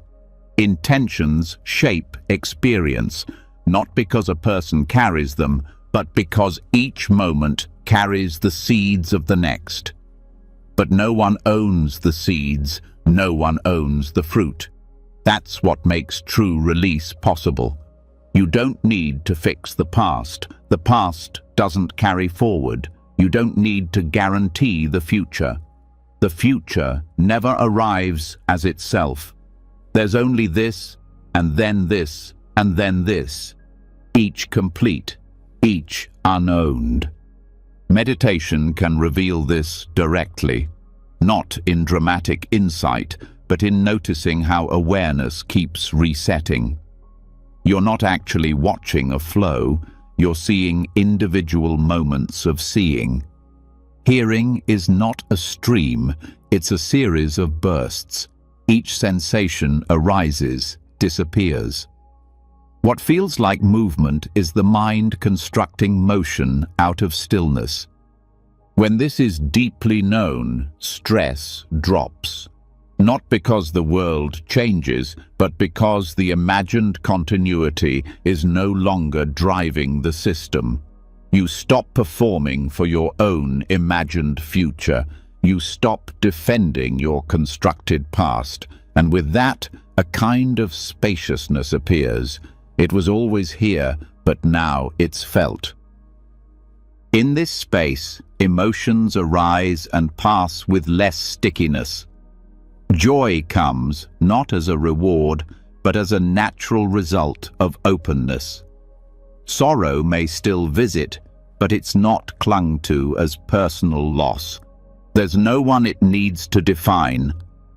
Thoughts come and go like birds landing briefly on water. You don't chase them, you don't push them away. They just don't become you. This realization doesn't remove life's complexity, but it removes the imaginary thread tying everything together.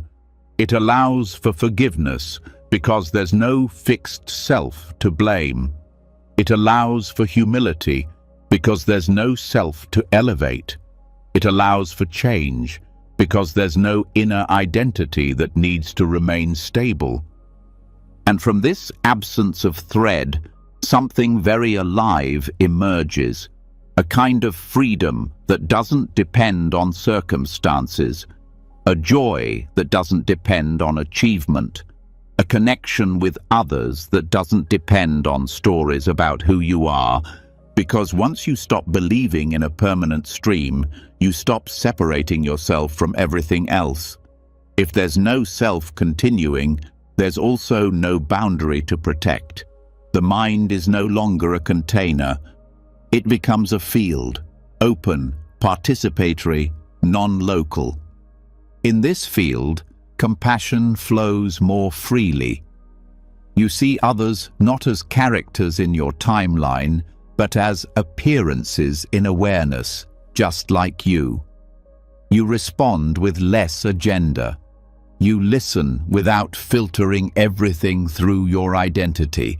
You live without maintaining the illusion, and that illusion can drop right now, not after practice, not after understanding, just now in seeing clearly that this thought, this breath, this feeling, none of it proves a self behind the curtain.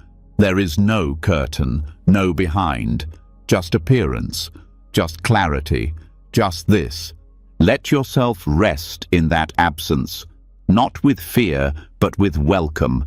Let the idea of being someone with a fixed history soften. Let the need for continuity dissolve.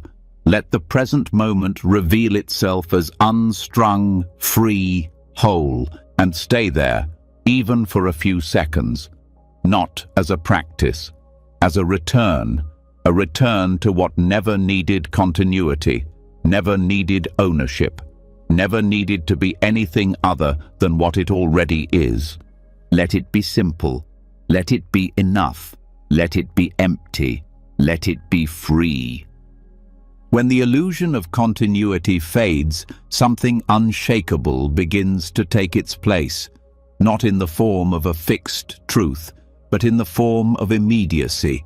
No self behind the thoughts, no stream carrying you forward, just presence, just awareness, moment after moment, fresh and self-existing.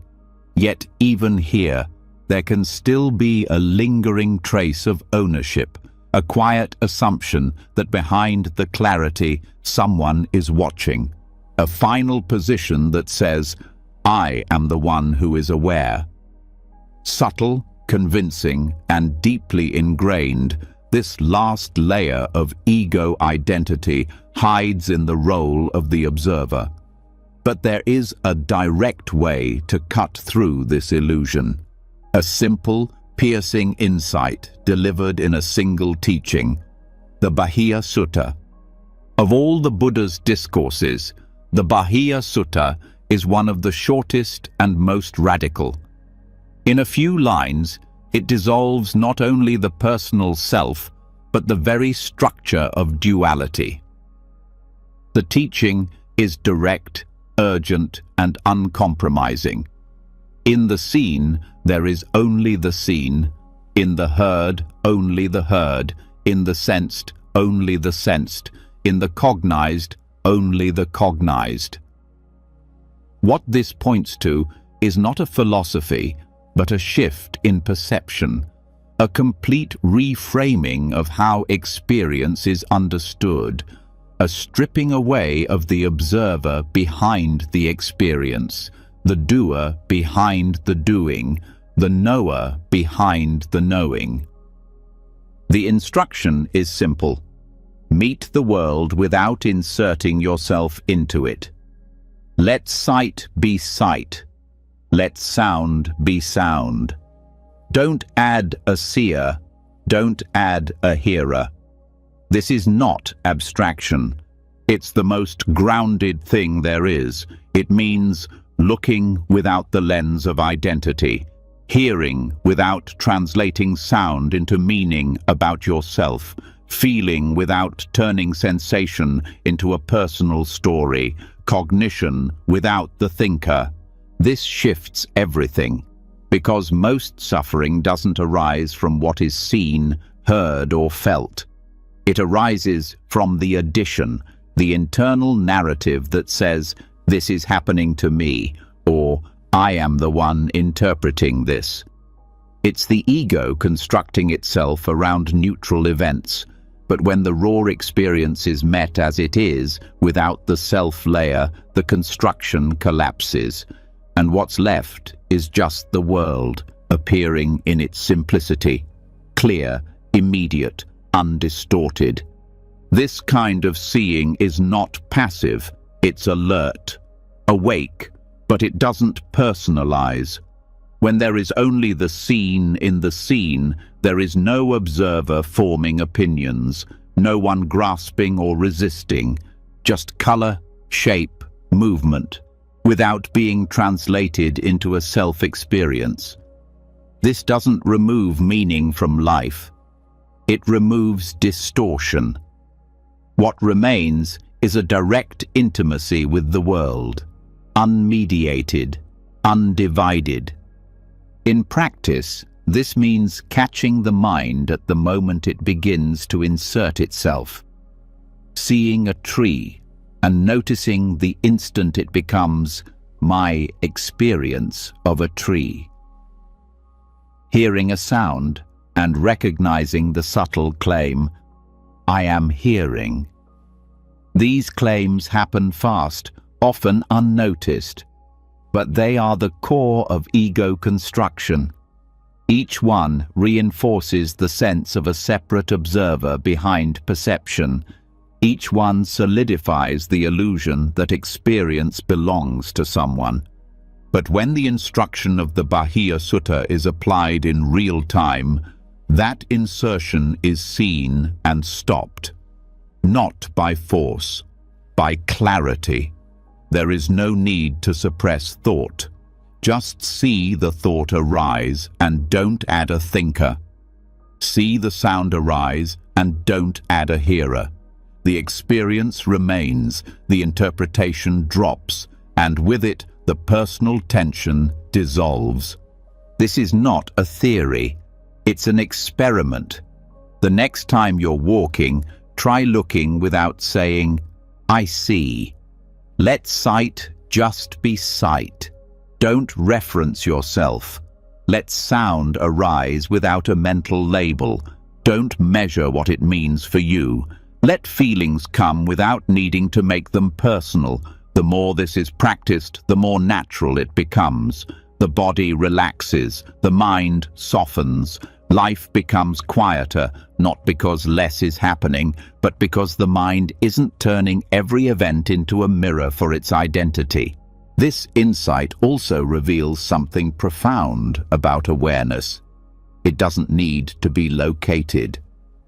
The moment you stop saying, "I am aware," awareness shows itself as non-local, not inside the body, not behind the eyes, not owned by a person, just open clarity, functioning naturally.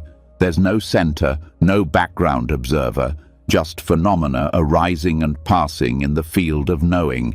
And because there's no center, there's no separation. What is seen and the seeing are not two. What is heard and the hearing are not separate. There is just the movement of life, color, sound, sensation, thought, unfolding without a boundary between subject and object. This is not mystical, it's simple. So simple that the thinking mind can't grasp it. It must be lived. This is why the Bahia Sutta points directly. It doesn't offer a path to follow over years. It offers a moment of recognition. And when that recognition is stable, the burden of self drops completely. The grasping mind has nothing left to hold on to. There is nothing to protect because there is no one to be hurt. There is nothing to achieve because there is no one who lacks. There is only this moment, complete as it is. Resistance to this can come in many forms. The mind might say, "But I am still here." But look closer. What exactly is here?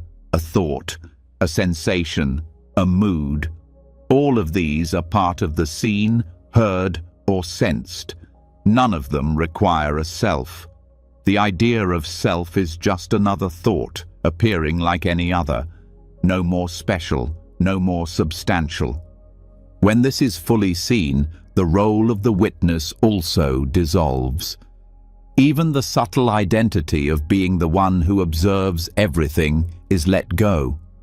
Because the observer is also just an idea, a position the mind takes. Without that position, what's left is presence without a watcher, experience without a center. This doesn't remove love or care or meaning. It deepens them, because when the self isn't in the way, connection becomes effortless. Compassion flows naturally, not as a choice, but as the basic nature of unfiltered experience. There is no me helping you. There is just the movement of care, the response of clarity to suffering, without distance. In this way, the Bahia Sutta is not just a pointer, it's a doorway, a way to live, a way to walk through the world without dragging a constructed self behind every step, a way to see clearly, feel deeply, and respond wisely without the burden of constantly being someone. This can be practiced in any moment. Washing dishes, talking with a friend, sitting in silence. Let the experience arise, but don't create a seer, a speaker, a doer. Let the activity unfold without the imagined agent behind it. You'll find that life continues. Decisions happen, movement flows, but without the tension of self. Even in moments of difficulty, this insight holds. Pain arises, but there is no one being hurt. Anger appears, but there is no self who owns it. Fear moves through the system, but there is no core that can be threatened. This is not dissociation. It's intimacy without possession. a closeness to life that comes from not turning it into identity. Eventually, this becomes the default, not as a special state, but as a return to what was always true. The self never did the seeing, it only claimed it. And when that claim stops, there is peace. Let that peace take root now. Let sight be just sight. Let thought be just thought. Let awareness function without a center. Let the world appear without a you inside it, not as rejection, as release. There is no seer here, no hearer, no self behind the moment. Only this, only what is, and that is enough. When the idea of a seer falls away and experience is left untouched by identity, the world opens in a way that words can't explain. The sound is no longer heard by someone, it is simply sound. The shape is not seen by a watcher, it is only color and form. Thought arises, but no thinker holds it. This seeing dissolves the need to insert anything personal into the moment. But even this level of clarity still carries a subtle appearance, the appearance that the present is made of solid moments. Stillness remains, but experience may still feel continuous, smooth, dependable. Yet deeper attention shows something else entirely. Beneath even this simplicity lies motion, not of thought, not of emotion, but of pure appearance and disappearance, so rapid, so fine, it escapes ordinary awareness. This is where the reality of Bhanga is revealed. The moment-to-moment dissolution of all conditioned phenomena. In Vipassana meditation, Bhanga is not taught as an idea, but experienced directly. It is the rapid vanishing of sensations, thoughts, sounds, images, everything that arises in consciousness. When observed closely, nothing holds, nothing stays. Every flicker of experience breaks apart almost instantly after arising. The body does not feel like a fixed mass, but a moving stream of changing sensations. Thought does not feel like a line of logic, but like sparks flashing in and out of nowhere. Awareness lands on a single point, and even that point shatters in less than a second. What this shows is not new. It is not something added to experience. It is what was always happening, hidden by the mind's habit of continuity. Without deep awareness, the mind links these micro-events into a story, a stream, a thing that persists. But it never truly does. The only reason we experience stability is because we're not looking close enough. When mindfulness sharpens, the mind no longer stitches appearances together. It sees what's actually there, and what's there is disintegration. This recognition does something extraordinary. It undercuts attachment at the root, not through effort or suppression, but through clear seeing. If everything is breaking down moment by moment, there's nothing solid to hold. Clinging only happens when we believe there's something to grasp. If every sensation is vanishing as fast as it arises, what is there to desire? What is there to fear losing? Every object, every mood, every thought is already in the process of disappearing the moment it is known. This doesn't make experience feel empty in a lifeless way. It makes it light, free, unburdened. Joy can arise, but you don't have to keep it. Pain can arise, and you don't have to fight it. Because you see, truly see, that none of it lasts longer than a moment. Not conceptually, not philosophically, but directly. The knowing is embodied, the seeing is visceral. And with that, the grip of habit starts to fall apart. Even physical sensation, which usually feels solid and constant, reveals itself as granular. When attention is stable and still, the apparent consistency of the body disappears. What was once felt as a fixed shape becomes a field of vibrating particles, rising and passing, flickering and dissolving. What once seemed like a pain becomes a cluster of vanishing points, none of which last long enough to be painful on their own. This is not imagination. It is the nervous system no longer projecting continuity. It is the mind resting in real-time impermanence. And thought, once seen as a flowing narrative, breaks into separate flashes. A word appears, and it ends. Another follows, and it ends. The space between thoughts becomes more visible. Eventually, thought doesn't seem to flow. It seems to blink. This blinking doesn't mean something is wrong. It means the illusion of cohesion is falling away. It means thought is being seen as it is, a chain of brief events, not a living stream. The more this is seen, the less you need to fix your experience. The craving to control subsides. There's no demand that things should be different, because you're not trying to make anything stay. Even pleasant states, which used to be clung to as refuge, are seen as unstable. This brings a new kind of rest, a rest that doesn't come from holding on, but from not holding at all. In this way, Panga does not bring despair, it brings release. The breakdown of experience is not threatening once the mind accepts that it never needed permanence to be at peace. The fear of change vanishes when you understand that change is not happening to you.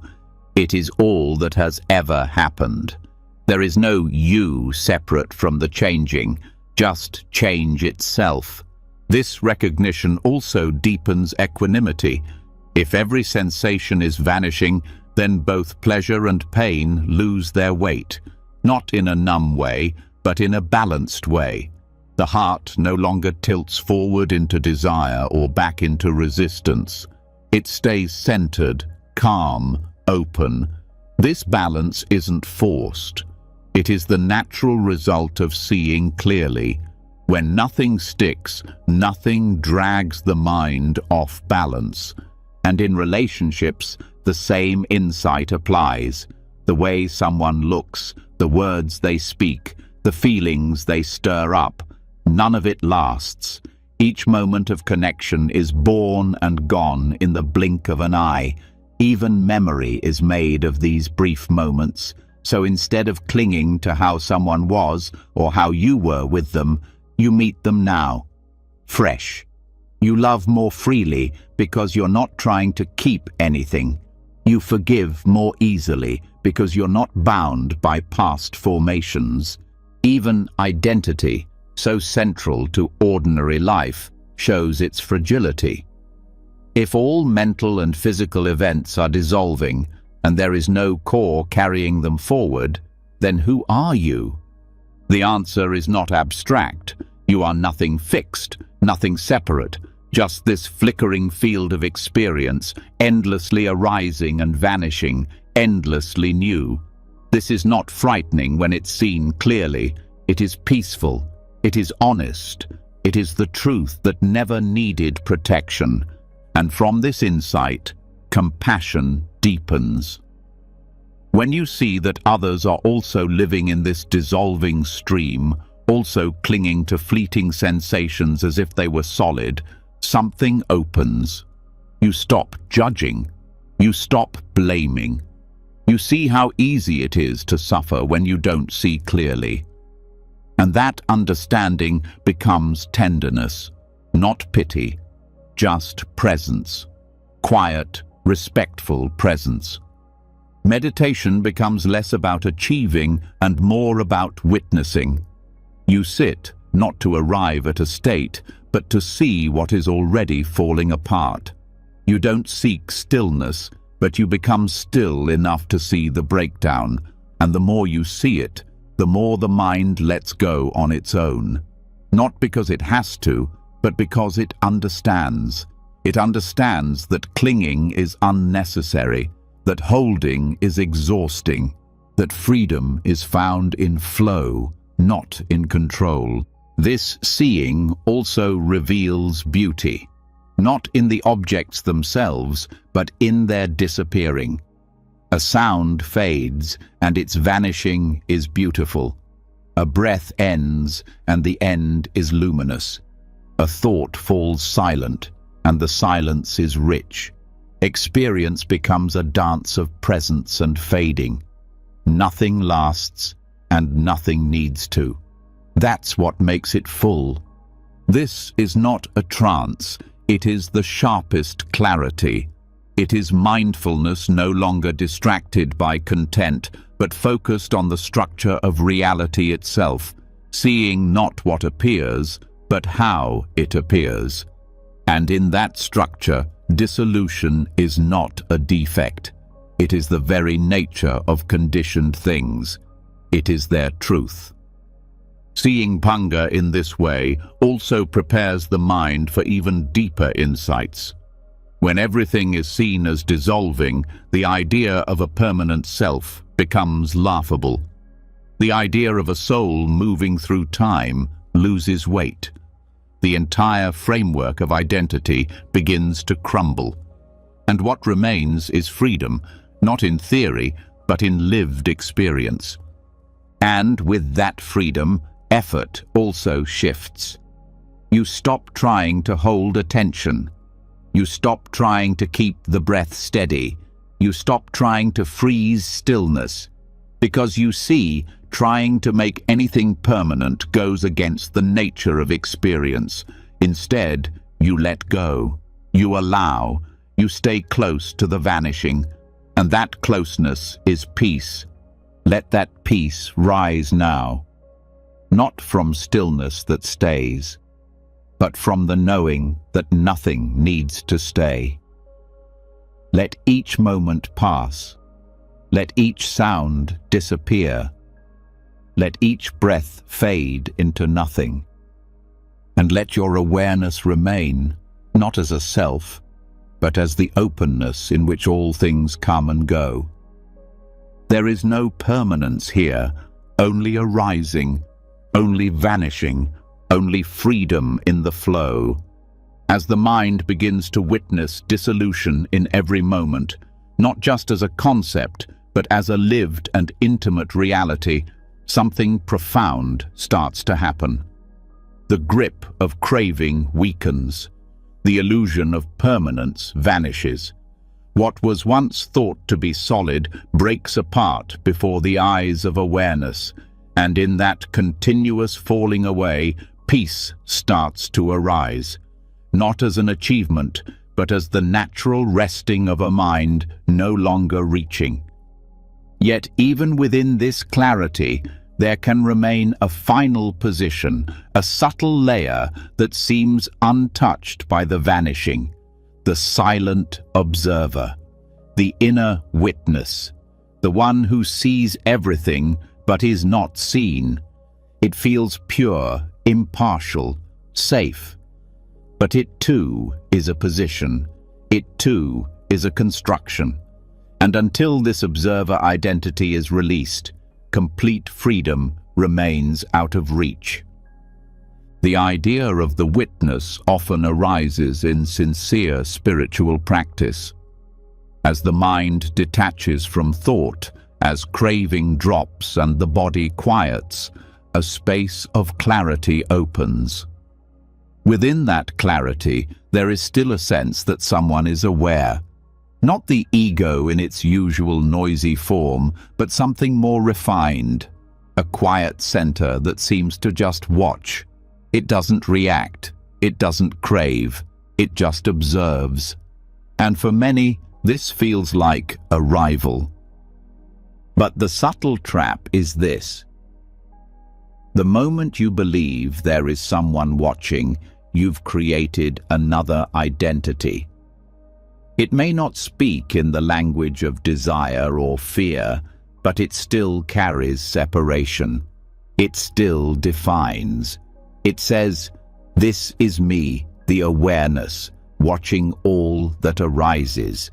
And that statement, silent as it may be, is still dualistic. It still assumes a divide between the observer and the observed, between the witness and the world. That separation, even in its most delicate form, is still tension.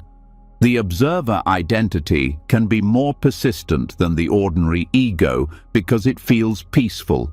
It isn't obviously destructive, it doesn't agitate, but it does maintain a self, a position, and where there is position, there is defense.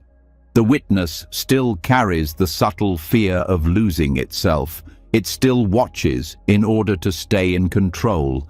It still stands apart from what is. And in doing so, it blocks the deepest intimacy with experience, the intimacy that comes only when there is no center at all. To begin dismantling this subtle identity, attention must turn inward with great honesty. The first step is recognizing the observer as a phenomenon, not as who you are, but as something that appears. You don't need to reject it. You don't need to dismantle it forcefully. Just see it clearly. Notice how it functions. Notice how it quietly claims ownership of awareness. It says, "I am the one who knows this moment." But what is that I? Is it seen? Can it be found? Or is it just another idea held in place by subtle thought? When you begin to ask these questions, the structure of the witness begins to wobble, because the truth is, awareness does not need an owner. It doesn't need a watcher. It doesn't need to be anchored in a subject. It just is. It functions on its own. Seeing, hearing, sensing, all arise spontaneously without a self behind them. The observer identity is simply the last mask of ego, and when it is seen as such, it begins to dissolve. Practices that reveal this truth are not about adding anything. They are about staying close to what's already happening and refusing to take a stance. In meditation, when a thought arises, don't retreat into the witness. Just see the thought. Let it appear and disappear. Don't step back. Step nowhere. Let the thought pass through without an observer. When a sound is heard, don't say, "I'm hearing this." Let there just be hearing, no witness, no position, just sound arising in space. This is what it means to go beyond dualistic witnessing. It's not passive observation. It's the complete absence of positioning. It's the realization that awareness doesn't belong to anyone. That clarity doesn't need a center. That presence is not a role.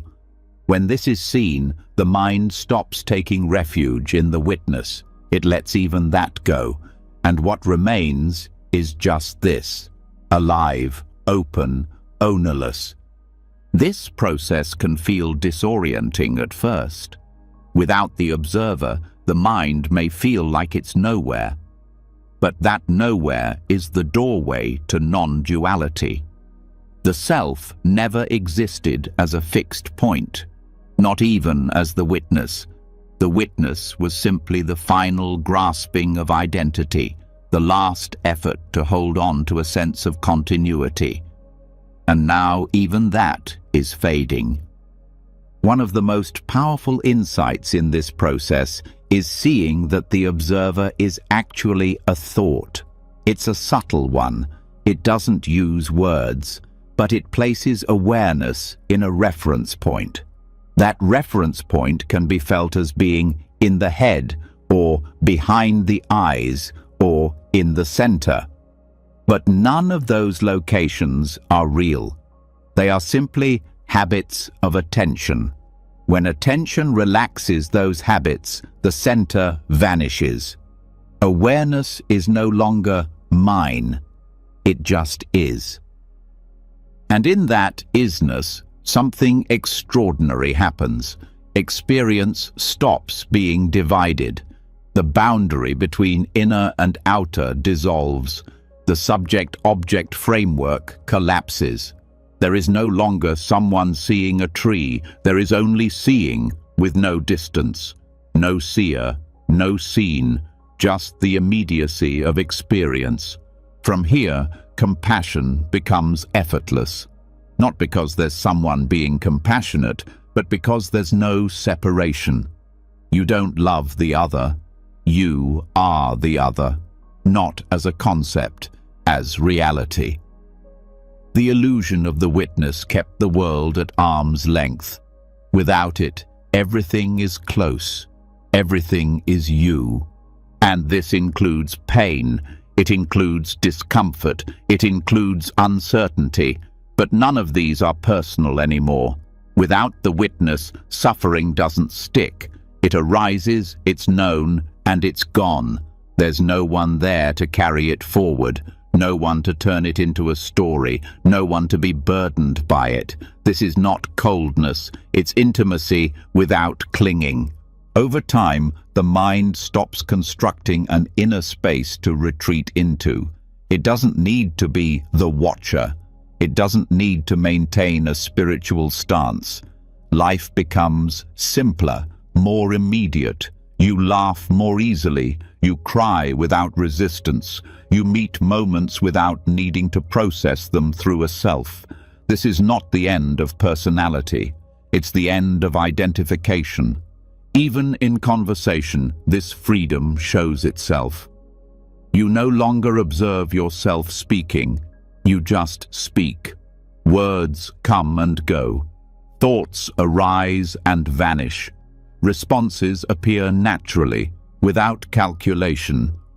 There's no you being aware of it all, just awareness moving, just life living itself. This kind of presence is not fragile. It doesn't require effort. It doesn't get tired. Because it's not being held together by thought. It is what remains when all effort stops, when all roles dissolve, when even the witness lets go. At this point, practice no longer feels like practice. It's not something you do. It's just how life unfolds when you're no longer holding any position. And if the witness arises again, you see it for what it is, a movement of mind, a habit, not a problem, just another appearance, seen, released, gone. Let it go now. Let the quiet observer drop. Let the sense of watching dissolve into the watched. Let awareness be free of ownership. Let experience unfold without separation. There is no one left behind the moment. Only the moment. No position, no witness, no center. Just this. When the subtle identity of the witness is finally seen and released, awareness becomes truly centerless. There is no one watching. There is only what is. No one is meditating. There is only stillness. No one is letting go. There is only the letting go itself. Experience, once filtered through the quiet observer, now flows freely, unclaimed and unbound. But even in this openness, another illusion remains quietly embedded, a hidden structure that continues shaping perception and quietly reattaching weight to the moment.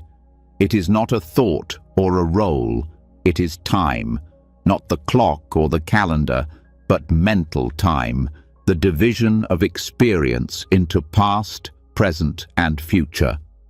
As long as this illusion holds, suffering finds a foothold. Zen teachings take this head-on. not by analyzing time, but by collapsing it entirely. Zen does not explain reality. It points to it, breaks your expectations about it, and shocks you out of the habit of trying to define it. And one of the deepest habits it confronts is your belief in linear time. This belief is not just philosophical. It shapes your daily mind. The memory of what happened yesterday quietly defines your identity today. The fear of what might happen tomorrow shapes your tension in this hour. Even the moment you call now is usually just a blurry space between remembering and planning. There is almost never a pure encounter with what is, because the mind is trained to live through time. Zen points out that this training is based on illusion. When a monk asks, "What is Buddha?" and the master answers, "3 pounds of flax," the response is not nonsense. It is a cut, a slash through the habit of linear thinking. The question wants meaning. The answer offers immediacy. There is no past Buddha to define. There is only this. Koans serve this purpose with radical precision. They are not puzzles to solve. They are tools to break the timeline in your mind. They present impossible situations, sound of one hand clapping, the original face before your parents were born, not to confuse, but to stop the mind from reaching into memory or logic. Each time the mind tries to answer from the past, the koan dissolves the attempt. It drives you into the only place answers truly arise, right now, without delay, without reference, without control. Mu practice is even more direct. It strips language, belief, and memory down to a single sound. The instruction is not to understand Mu, not to interpret it, but to become one with it completely. That means not thinking about Mu as a concept or chanting it like a mantra. It means being so intimate with it that the division between practitioner and practice collapses.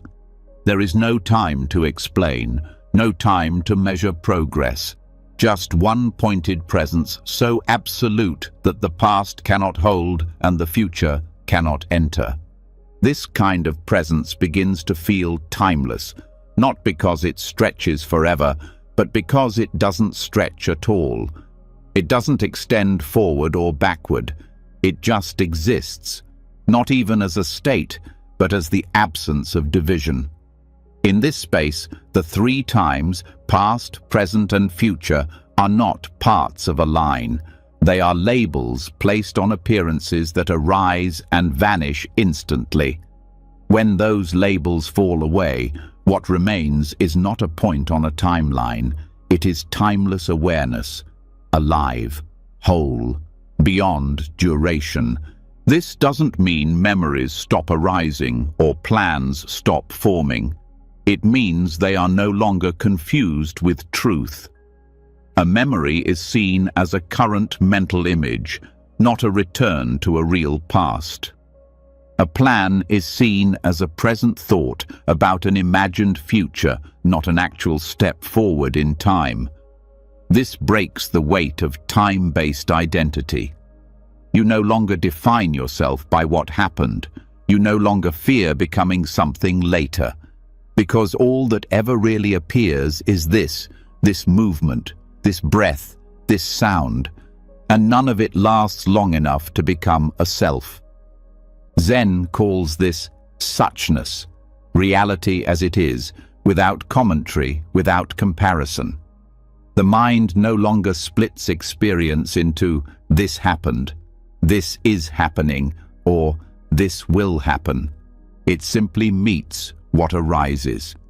When a bell rings, there is no before or after. There is only the ringing. When you eat, there is only chewing. When you walk, there is only the foot touching earth. The past doesn't trail behind you.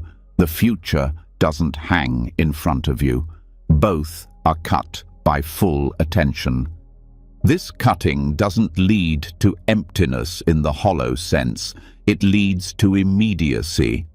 When mental time collapses, aliveness expands. Every sound becomes sharper.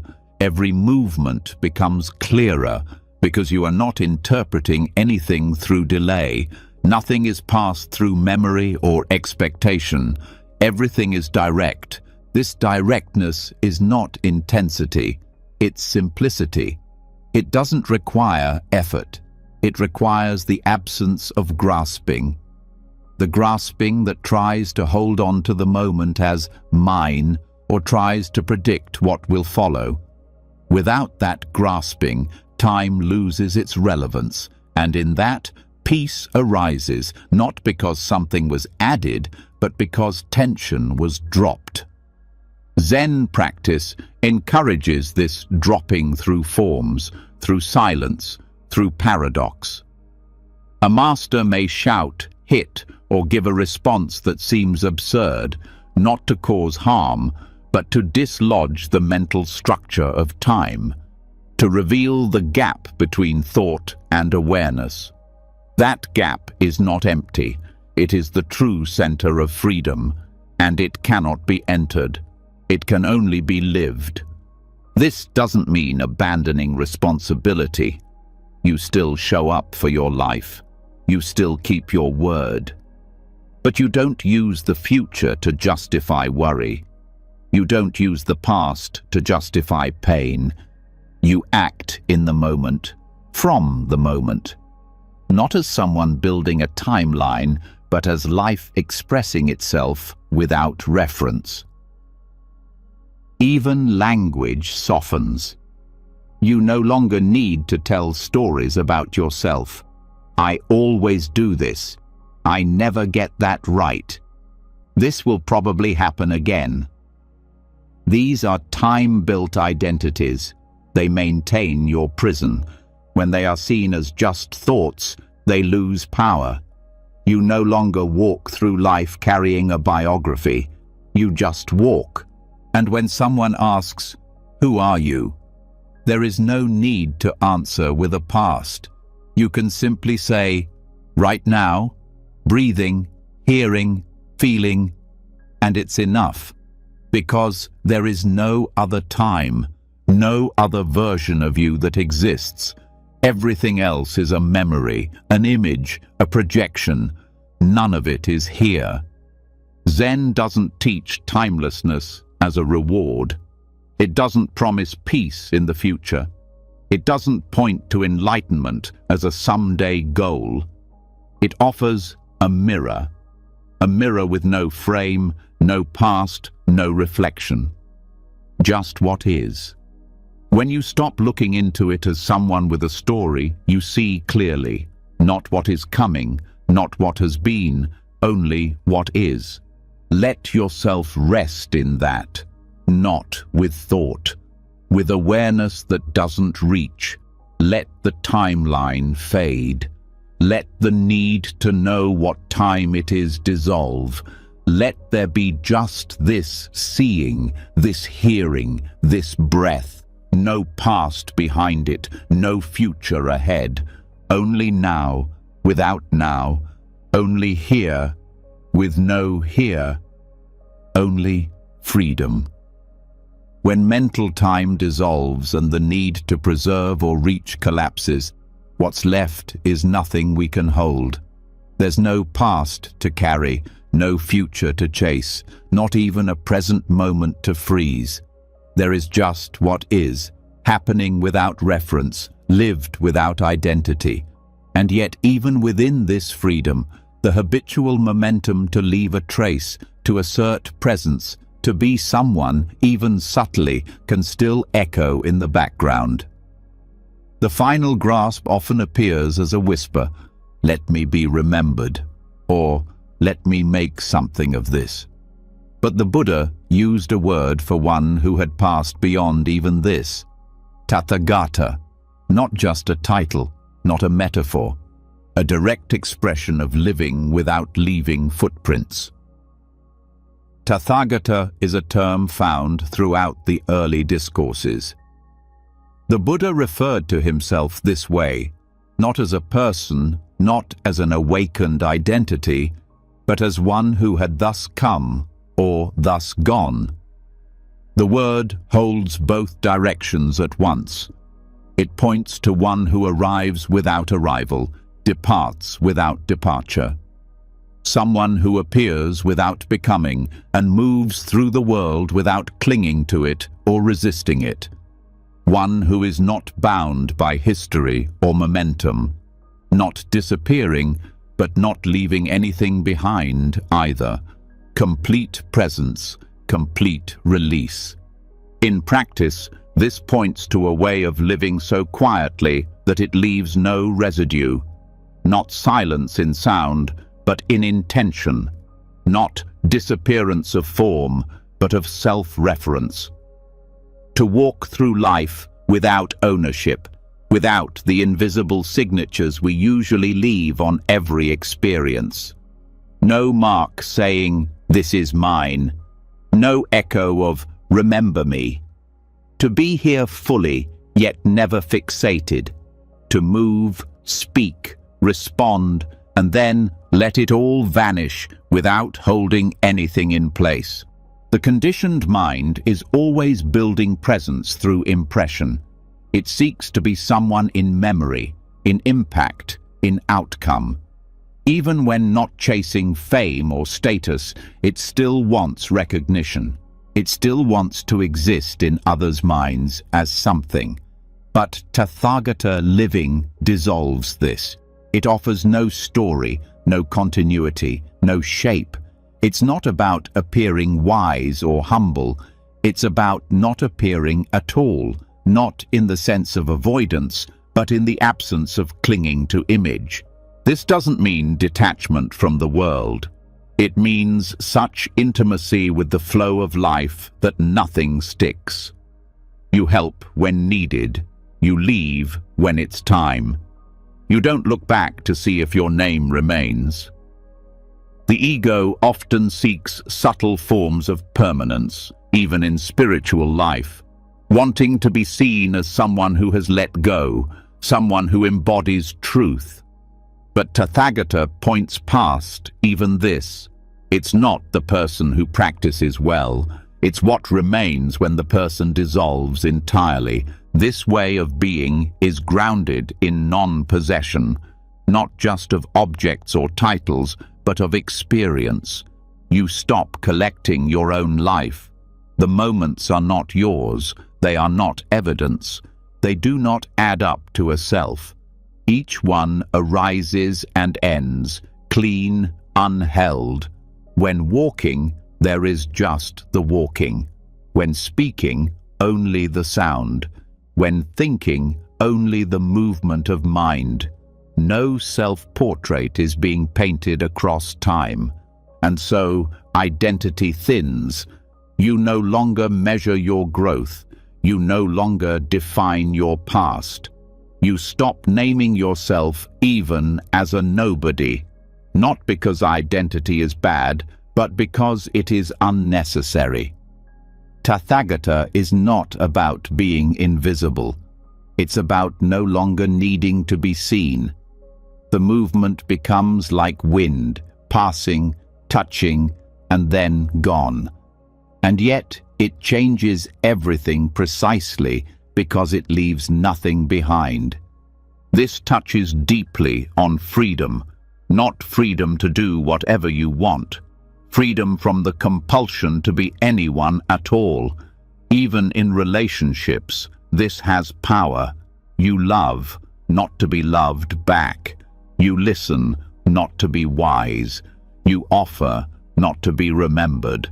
Your presence is full, but it doesn't form a shape that others must carry. You give and release. You speak and release. You live and release. To live this way is not to disappear from life, but to participate without dragging history forward. You're not writing a story of becoming. You're not shaping an arc. You're not trying to land in a final version of yourself. Every gesture, every word, every silence is complete as it is. It doesn't need a sequel. It doesn't need a label. In Tathagata living, the moment is so whole it erases itself. This brings a simplicity that cannot be reached by organizing life better. It comes only when the mind no longer calculates, when the outcome doesn't matter, when presence doesn't have to lead anywhere.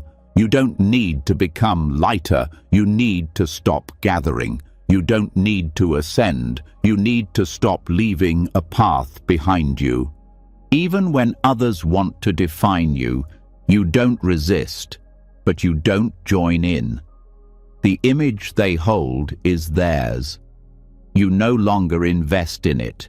You're not rejecting connection. You're simply not solidifying it into identity. In this way, you are available to others without being possessed by their views. You become trustworthy because you have nothing to defend. You don't adjust to maintain image. You don't shrink to avoid impression. You let each moment stand alone. In meditation, this becomes a subtle refinement. At first, the mind clings to silence, then to clarity, then to the one who observes. Finally, there may be a temptation to observe the silence and think, I have become spacious.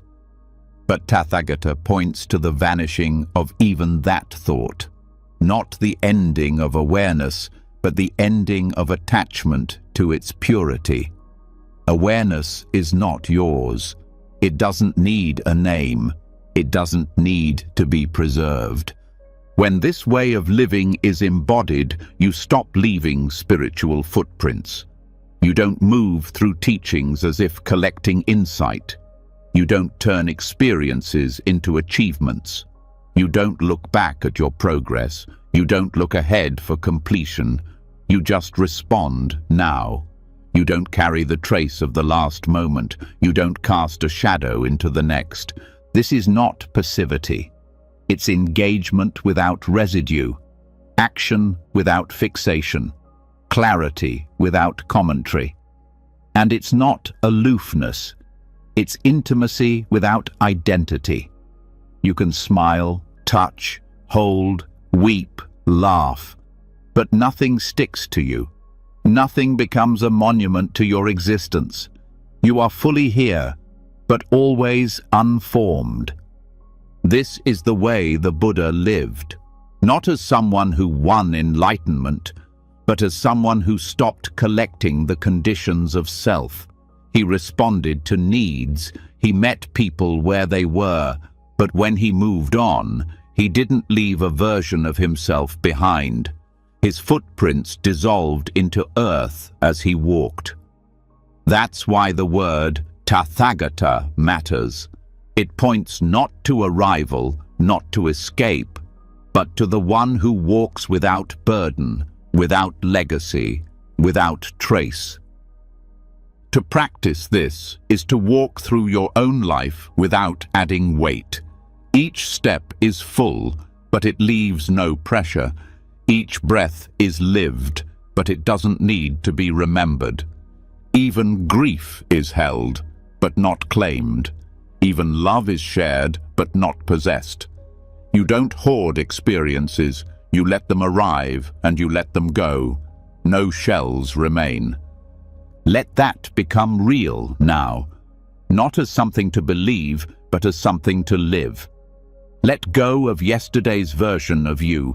Let go of the plan to become someone better tomorrow. Let this moment pass through you like wind through trees. Let your presence touch the world without gripping it. Let your words dissolve in air as soon as they're spoken. You don't have to become anything.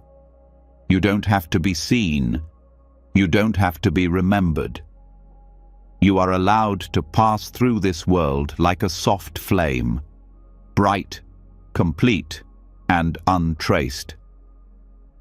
Tathagata is not a concept to study. It is a life to live. No arrival, no departure, just presence and release. when movement through life leaves no trace, when each step disappears behind itself without carrying identity forward, a deep stillness opens. There is no story to follow, no self to protect, no image to preserve. Presence becomes simple. But even in this simplicity, something can quietly re-enter. A feeling so pure, so beautiful, it seems impossible to question. Joy, radiance, deep pleasure, the experience of meditative bliss. And while it may appear harmless or even holy, this too can become a subtle trap. The danger is not in the joy itself, but in the clinging to it, the desire to return to it, the identification with the one who feels it. Even the most refined pleasure, when held, becomes another burden. In early Buddhist texts, two states are often mentioned with reverence: piti and sukha. Piti is rapture or delight. Sukha is happiness or contentment. These are not gross pleasures. They are soft, expansive, often wordless. They can arise in meditation when the mind settles, when the body grows quiet, when distractions fall away.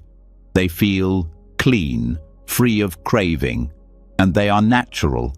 They arise as signs of concentration, as glimpses of peace. But if not seen clearly, they are mistaken for awakening itself. The mind, especially when new to stillness, can fall in love with these states. They are a relief from agitation, a break from struggle. They offer warmth, safety, and a kind of intimacy that the ordinary world rarely provides. But they also carry a hidden hook. When you taste them and then want them to stay, the seed of clinging is already planted. The mind begins to measure its meditation by their presence. It starts evaluating inner quiet based on whether joy is felt. And once that habit forms, practice becomes performance. The stillness is no longer free. The Buddha spoke directly about this. He warned that even the bliss of deep meditative absorption is impermanent. Even the highest jhanas, those serene states of collectedness, must be seen as conditioned. They arise based on causes. They fall away when those causes fade. If you make them your refuge, you will suffer when they shift. If you take joy as a goal, you create the tension of expectation. And expectation is a form of becoming. It is the mind reaching for future pleasure. There's nothing wrong with piti or sukha themselves. They are not obstacles unless you cling to them. In fact, when they are seen clearly and not held, they deepen concentration and can support insight. But the moment they are grasped, they become sticky. You start to crave their return. You begin to feel something is wrong when they're absent. You subtly resist what is, hoping to restore a past state. This resistance might not be aggressive. It can be gentle, even subconscious. A leaning into memory. A hope that the next breath will bring that soft wave again. A disappointment when it does not. These responses are common, but they are also signs that the mind has begun to bind itself to pleasure. Not gross desire, but refined attachment, the kind that slows release.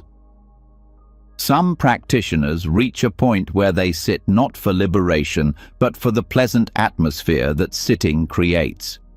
Meditation becomes a place of escape, not freedom. The cushion is a shelter from discomfort, but also from insight. You stay where it feels good, and in doing so, you stop going deeper. Because true insight often breaks comfort. It shows what you are clinging to. It exposes the roots of becoming. And sometimes that means letting go of even the sweetest internal states. Pleasure can become a substitute for awakening. The feeling of openness is taken as realization. The peace of concentration is confused with the peace of release, but these are not the same. Concentration quiets the mind temporarily. Insight uproots identification permanently. Bliss can support the path, but bliss cannot liberate. Only seeing clearly, without holding, can do that. The subtle problem is that bliss feels like freedom. It mimics it. But true freedom is not dependent on how you feel. It doesn't vanish when joy fades. It doesn't require a particular energy. It remains even in silence, even in dryness.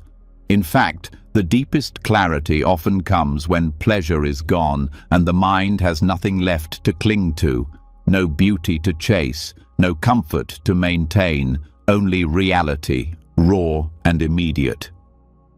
Letting go of bliss doesn't mean rejecting it.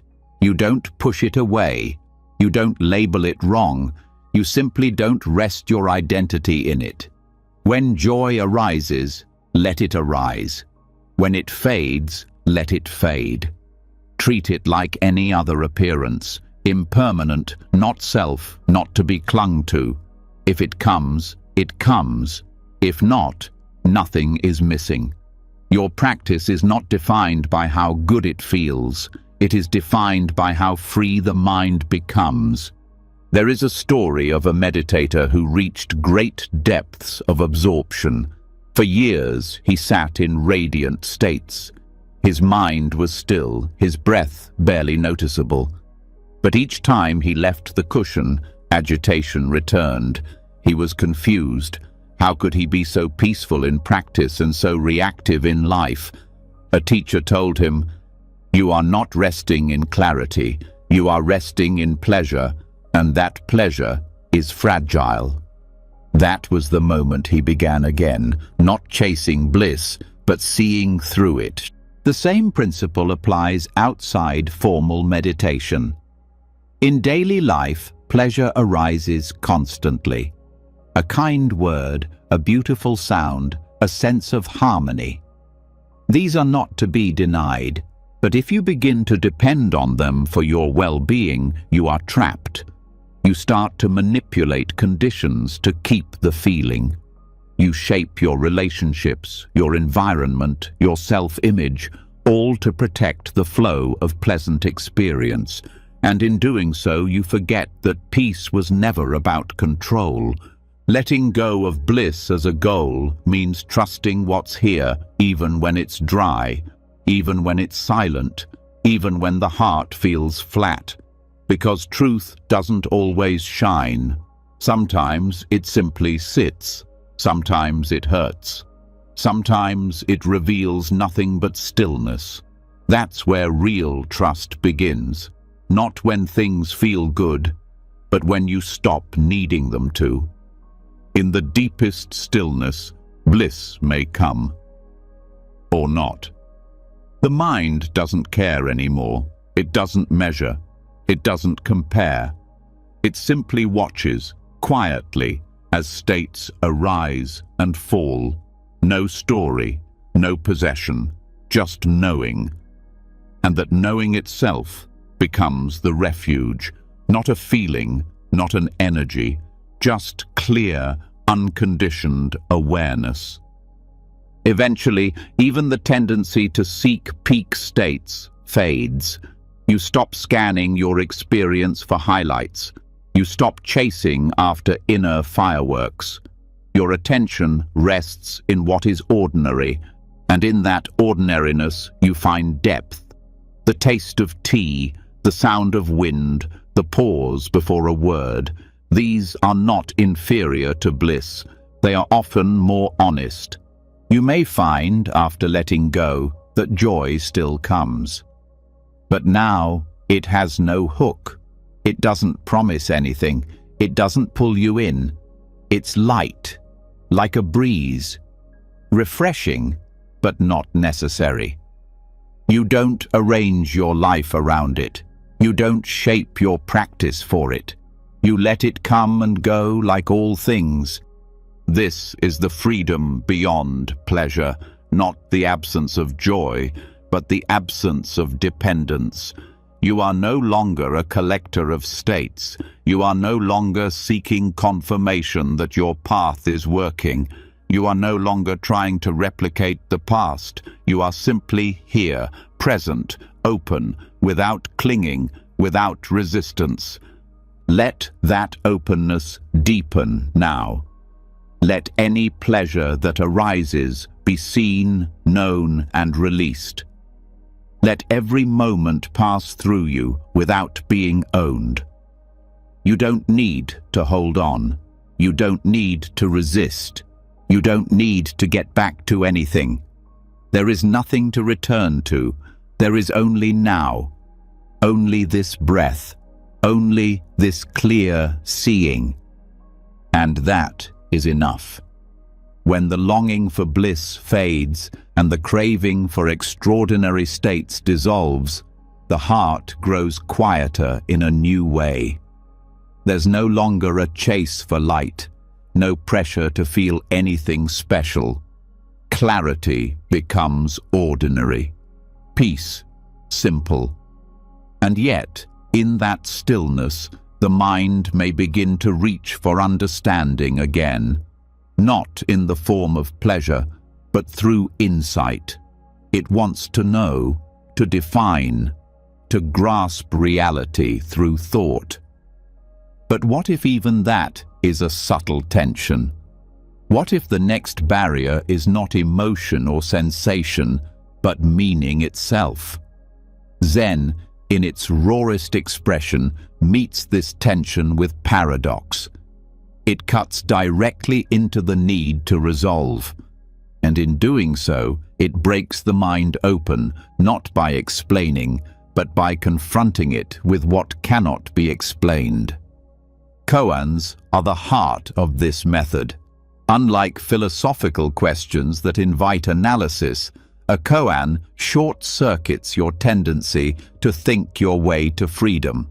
A classic example: what is your original face before your parents were born?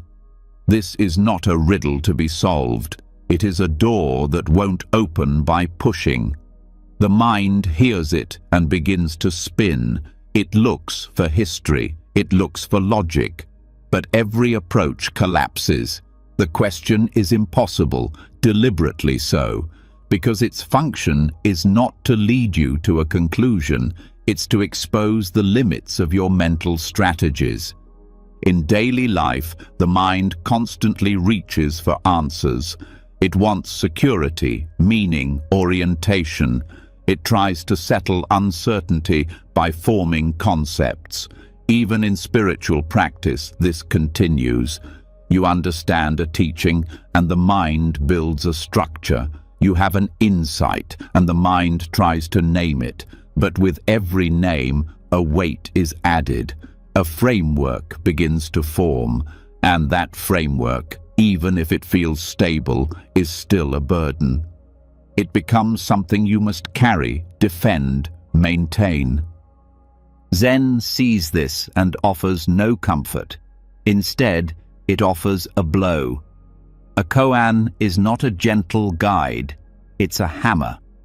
It comes without explanation. It refuses to make sense. It doesn't care about your beliefs, your progress, your theories. It cares only about breaking the chain of mental clinging. It doesn't do this by attacking logic directly. It does it by demanding a response that logic cannot produce. The koan is a mirror with no reflection. You look into it, and what you find is not an image, but your own mental effort staring back. You try to answer, and the koan silently watches as each attempt falls apart. And in that falling apart, something real begins to appear. Not a new answer, not a final truth, but presence without fixation, awareness without form. This is the purpose of paradox, to collapse the machinery of control. The mind can't cling when it doesn't know what to hold.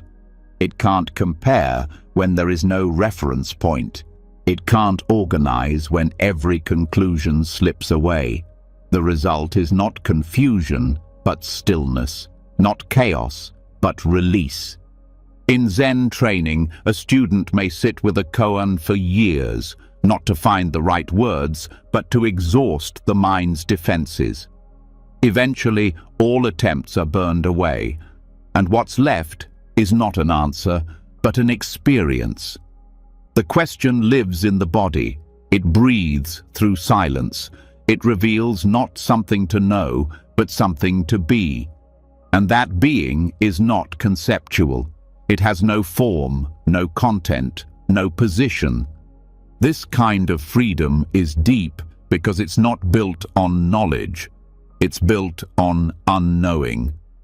A deliberate letting go of resolution, a willingness to remain in contact with what cannot be wrapped in thought. That contact is raw, honest, and intimate. It strips away the layers of identity until only this moment remains, undefined, unfixed, unburdened. Another famous koan asks, "Does a dog have Buddha nature?" The expected answer is yes, according to traditional teachings. But the Zen master replies, mu, meaning no, or, more precisely, not applicable. The point is not theological. The point is to shock the student out of assuming they understand the nature of mind, to shake the ground beneath their certainty, not to destroy them, but to open them. In this opening, the usual sense of self weakens. You stop living through definitions. You stop explaining yourself to yourself. You stop needing each moment to fit into your idea of the path. The path disappears, and what remains is life itself, without story, without shape, just immediacy. Koans are not always verbal. Life itself becomes the koan. A door slams, a bell rings, a leaf falls. You walk into a room and forget why. These moments carry the same force as the classic koan if you meet them without naming, if you let them land without turning them into meaning. Every moment is already a question. Every experience is already impossible to explain completely. The mind's habit is to translate, to reduce, to interpret. But what happens when you don't? You feel raw life. Not poetic life, not philosophical life, just this: cold, warm, loud, still, painful, tender. Each sensation, each sound, free of the weight of understanding. You don't need to call it anything. You don't need to get it right. You just need to be with it, not as an observer, not as a meditator, but as presence itself. Koan practice trains this muscle. It returns the mind to its natural state, not silent, but unbound. You can think, but you're not trapped by thought. You can feel, but you're not owned by feeling. The response to the koan is not in words, it's in how you live, how you meet what cannot be controlled, how you stay open when the mind wants to close. This is not about solving paradox, it's about dissolving the self who needs to solve. That self may have been hidden in sincerity, it may have worn the robes of the seeker, it may have sat with perfect posture, saying all the right things. But the koan doesn't care. It burns through all of it, not to punish, but to free. And when that freedom arises, it doesn't look impressive. You may feel nothing at all, just a quiet softening, just the absence of pressure, just the release of needing to know. That is the fruit of koan practice. Not brilliance, not answers, but peace that doesn't depend on resolution. Zen masters often say, before enlightenment, chop wood, carry water. After enlightenment, chop wood, carry water. The surface does not change, the form remains. But the burden is gone, because the one who needed to carry something is no longer trying to make sense of what cannot be grasped. Let that letting go begin now, not through force, but through surrender. Let the mind ask its questions, let them echo unanswered. Let your silence be your only reply. You don't need to solve life. You don't need to explain your experience. You only need to stop clinging to the idea that you must. Release even your need for clarity. Let paradox be your teacher. Let the unresolvable free you from the habit of explaining. Let the question live in you like breath. No answer, no conclusion, only presence. Only now, only this. After sitting with paradox until the need to understand dissolves, after letting the unresolvable do its quiet work inside the mind, a kind of space appears, not a blankness, but a relief from forming conclusions. The mind loosens its grip on knowing, and something deeper begins to settle. But even here, even when no answers are clung to, another subtle habit can appear. It's not a grasping at self or at feeling or even at clarity. It is the attachment to the idea of emptiness itself, a subtle identification with formlessness, a quiet pride in having seen through the world, a new certainty that there is nothing. This too becomes a view.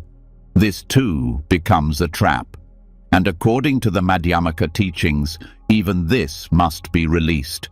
The Madhyamaka school, rooted in the work of Nagarjuna, holds a mirror to the very structure of how views are formed and then mistaken for truth.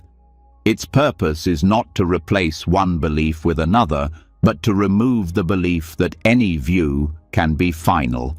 Even the view of emptiness, so central, so liberating, is shown to be just another conceptual tool. Useful, sharp, transformative, but not ultimate. Once it has served its purpose, it must be dropped. This is called the emptiness of emptiness. Shunyata itself is not a thing. It's not a position to hold. It is the realization that all things, including all teachings, are empty of inherent existence. This includes the teaching of emptiness. If this is not understood, then the mind subtly reattaches to a new frame. It begins to think in terms of negation, as if the denial of essence is itself an essence. It clings to the idea that nothing is real, and that clinging becomes its new burden. In practice, this can show up in many ways. A meditator begins to feel disillusioned with the world, not because they see through illusion, but because they now believe everything is meaningless. They repeat phrases like, "It's all empty," in place of insight. They reduce the complexity of life to a single explanation and then rest inside that idea as if it were safety. But this is not release.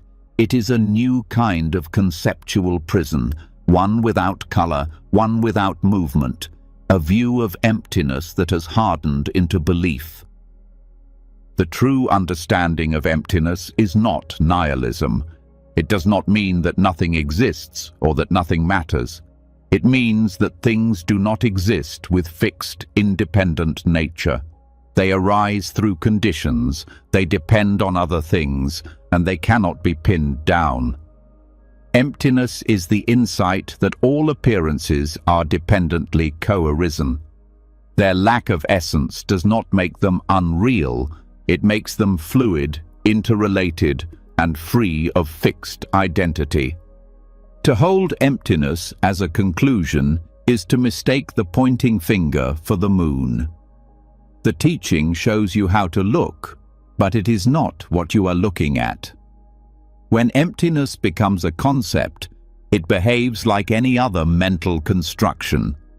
It begins to shape how you interpret the world. You start dismissing things as illusion rather than engaging with them skillfully. You start stepping back from experience, not because of clarity, but because you are hiding behind a philosophy. This is why Nagarjuna wrote that the one who clings to emptiness is incurable, because they are now attached to the very thing meant to free them. They've built a new self-image, a new stance, around not having one. They've mistaken the absence of form for some superior truth, and so their mind closes again, only this time around the idea of openness. The antidote is subtle but clear. Don't hold emptiness. Use it to release the grip of views, and then release the view of emptiness. Don't take it as your identity. Don't preach it to yourself or to others. Let it do its work like fire burns rope. Once the knot is undone, you don't carry the ashes. You walk away free. This is not about avoiding language. It's about not mistaking language for reality. You can talk about emptiness, study it, reflect on it, but always remember it's a tool, not a destination. Once it points you to freedom, let the pointing go. If you carry it further, it becomes weight. In meditation, this letting go of emptiness appears as a softening of certainty. You don't need to label experience as empty. You don't need to reduce the world to absence. You sit with what is, without solidifying it and without negating it.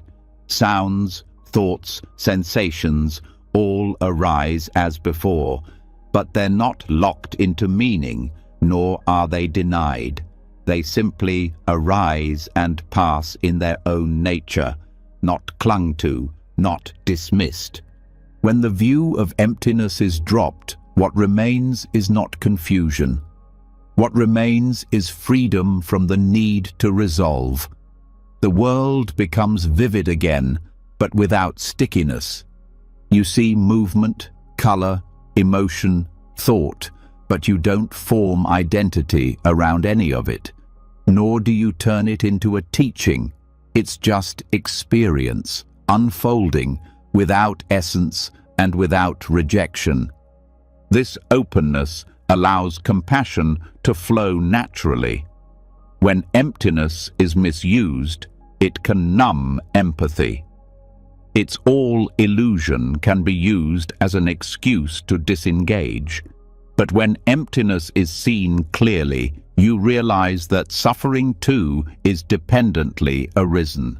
That pain is real in its effects, even if empty in its nature. This understanding opens the heart. You don't cling, but you care. You don't hold, but you respond. There is no attachment to a fixed self, but there is deep connection to life as it is. In dialogue, you no longer try to win arguments about truth. You don't need to correct others or convince them of non-duality. You listen without turning someone's words into a battlefield. Because there is no final view to defend, no ultimate position to assert. Every perspective is partial. Every thought is conditioned. You engage not to fix, but to meet, not to hold, but to understand. This freedom even transforms your relationship to teachings. You stop seeking ultimate conclusions from teachers or texts. You read, you hear, you absorb, but without clinging to interpretation. You allow the teachings to live in you as living questions, not finished answers. You let them move through you like breath, not like bricks.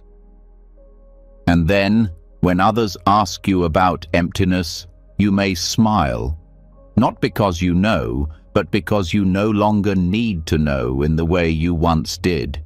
You no longer define yourself by what you've realized. You don't make emptiness your truth. You just live without carrying the tension of belief. To live this way is not to be passive, it is to be unburdened.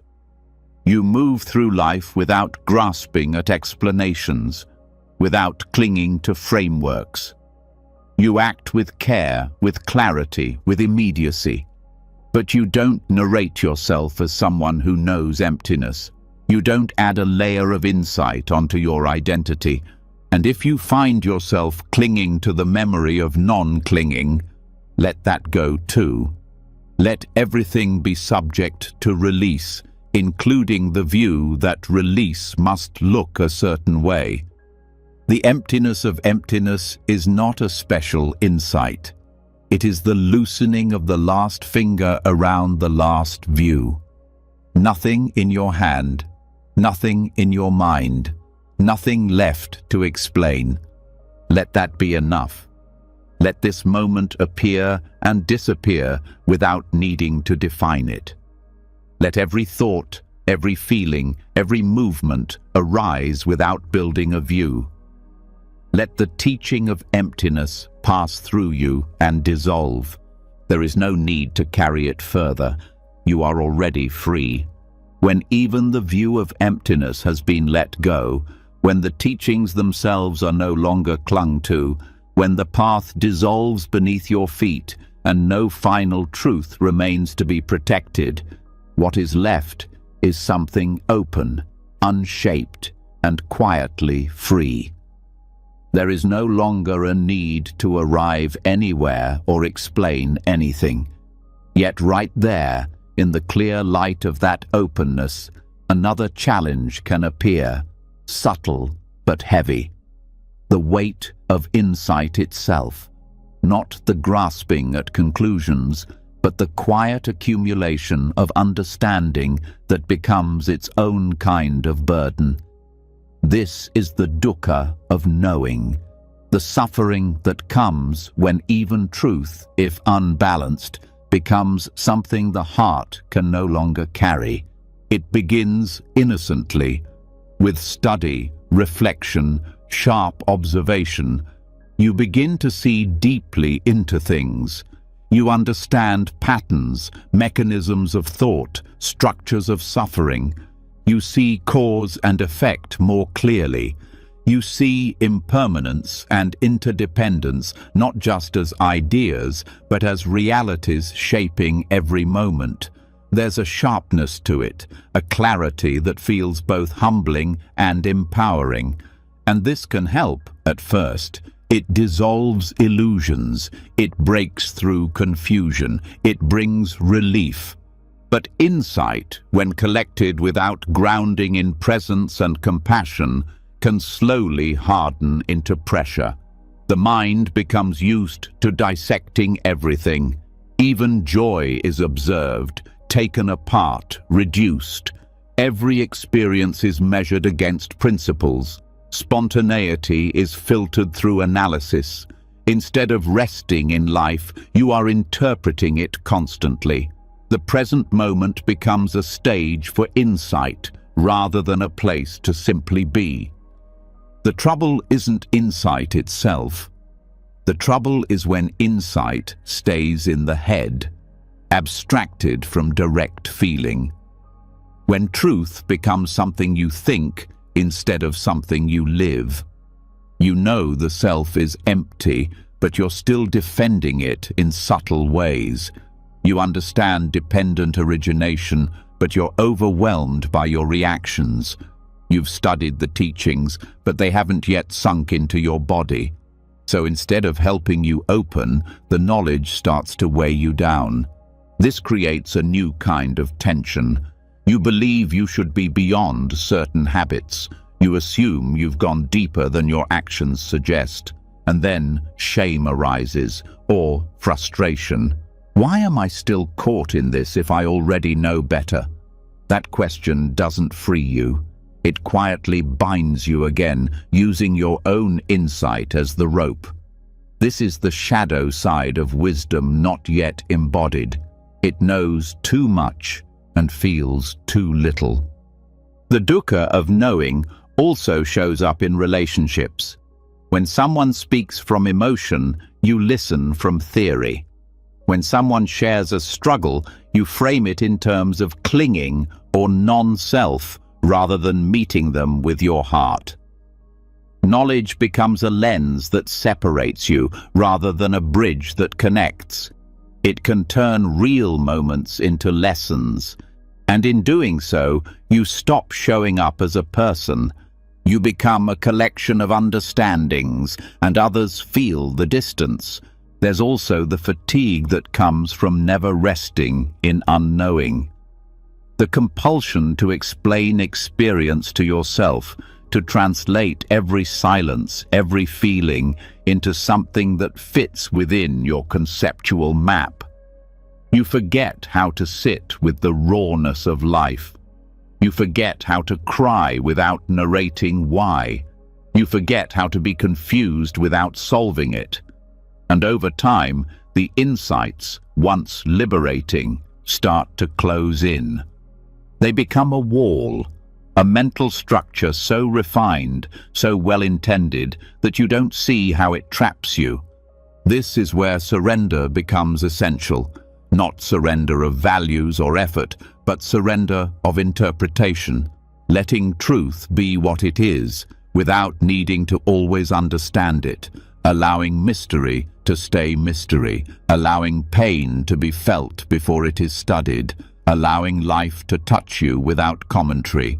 True practice brings balance between knowing and being. It includes moments of clarity, yes, but also moments of softness, vulnerability, and silence. Insight matures when it's no longer something you tell yourself, but something your whole body expresses without effort. Like the way trees bend in the wind, not because they understand wind, but because they are part of its movement. To reach this balance, humility is needed. Not the kind that says, "I know nothing," but the kind that says, "What I know is not enough to protect me from being human." Because being human is not a flaw. It's the place where compassion becomes real. The more clearly you see suffering, the more your heart should open, not just your intellect. Sometimes it helps to pause the seeking, to stop reading, stop reflecting, and simply breathe. Simply feel your feet on the floor, your chest rising and falling. Let insight go quiet. Let the body speak. Let your inner world soften without needing to describe it. When the habit to analyze rises, notice it. Smile at it. Let it pass. And return to presence, not as a technique, but as a way of remembering that you are here. Practice then becomes less about gaining insight and more about making space. Space for emotion, space for silence, space for not knowing. In that space, insight still arises, but it's lighter. It's not carried like a weight. It moves through you. It informs your choices. It sharpens your attention, but it doesn't define you. It doesn't replace your presence. This shift also changes how you engage with others. You listen with your whole body, not just your mind. You respond not with teachings, but with care. You speak not to correct, but to connect. Your knowledge doesn't overshadow the moment. It supports it quietly, like roots under soil. And you begin to trust direct experience again. Not because it's always pleasant, but because it's real. You don't need to translate every feeling into a teaching. Sometimes pain is just pain. Sometimes joy is just joy. When the mind doesn't rush to explain, the heart finds room to breathe. The dukkha of knowing lifts when you stop using insight as armor, when you let truth be soft. when you let yourself feel without filtering, and when you remember that understanding is not the end point, it is just one movement in a larger dance. You don't have to discard what you've learned. You just stop leaning on it. You let it settle into the background, like furniture in a well-used room. It's there, supportive, useful, but not the center of your attention. The center is this breath, this person in front of you, this fragile, changing life that asks not to be explained, but to be met. And slowly, the mind stops searching for conclusions. It begins to enjoy resting in questions. It accepts not knowing as a form of wisdom. It lets silence speak. It lets the heart guide. And in that shift, knowing becomes light again, not a burden, not a mask, but a quiet companion on the path that no longer needs to be walked with certainty.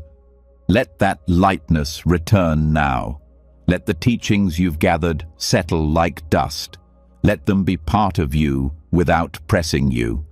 Let the need to understand give way to a willingness to feel. Let the burden of knowing dissolve in the gentleness of being. Nothing more is needed. When the burden of knowing dissolves and truth no longer demands explanation, the heart begins to rest again in something far more intimate than philosophy. Direct life, raw and untamed.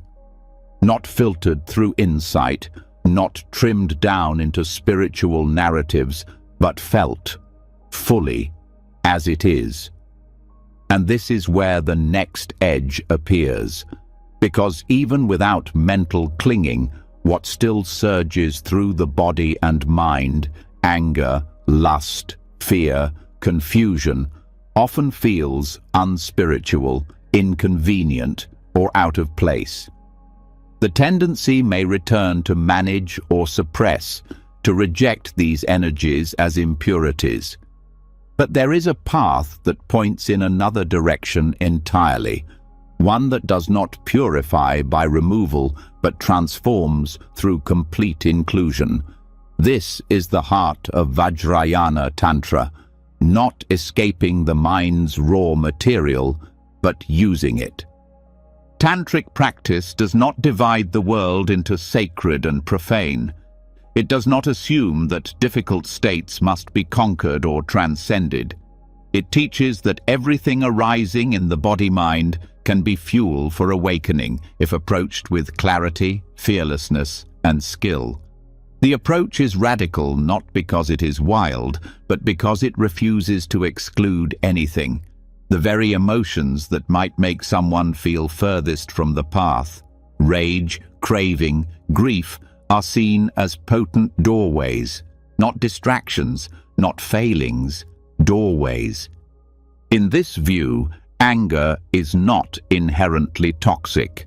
It is raw, concentrated energy.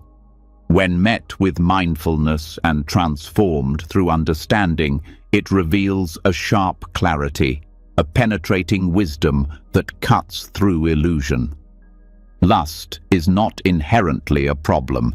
It is the intense pull of desire, the magnetism that binds you to objects, but also the heat of creation, the longing for union, the fire of life itself. Confusion, when not resisted, becomes the space in which everything dissolves, the very ground of non-conceptual awareness. But none of this transformation happens by indulging or denying. It happens by turning directly toward the energy as it is, without judgment, and letting it teach you, letting it unravel the concepts you usually place around it. This is not about acting out. It's about meeting the core vibration of the experience before it turns into a story or reaction.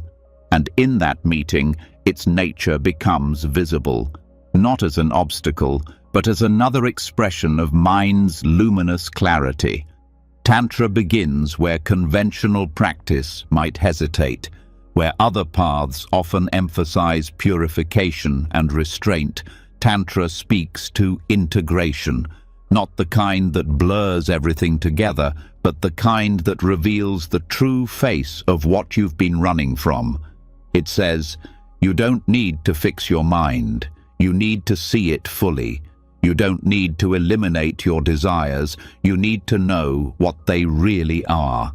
Beneath every impulse is a vital force, not pure or impure, just alive. The key is seeing its shape before ego wraps around it. This path requires a different kind of courage.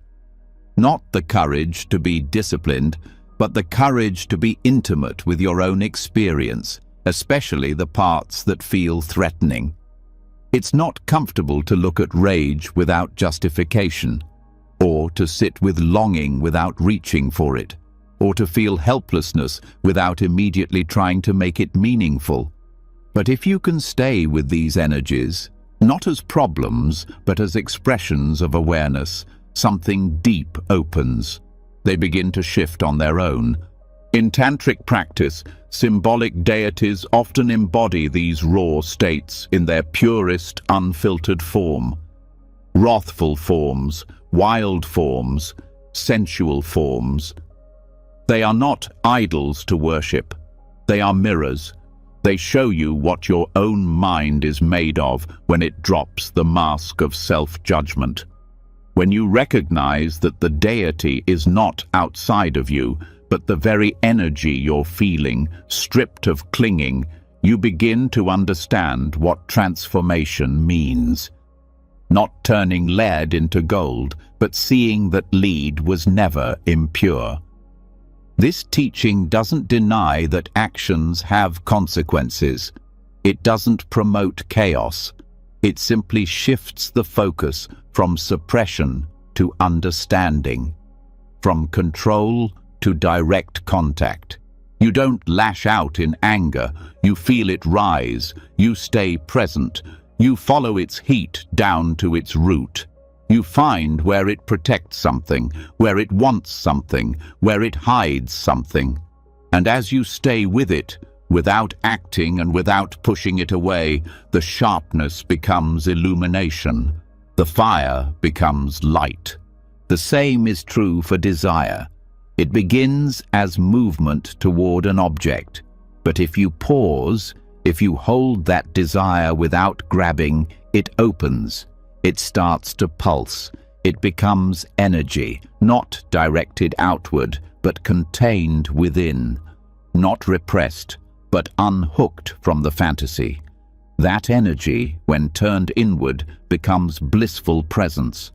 A natural warmth that doesn't need fulfillment, because it is already full. Confusion, so often avoided, holds its own key. In the moment of not knowing, the ego tries to collapse the space with answers. But if you don't collapse it, if you stay in the uncertainty, the thinking mind gives up. In that giving up, a deeper intelligence begins to speak, not in thoughts, but in the silence behind them. That silence is not empty, it is vast.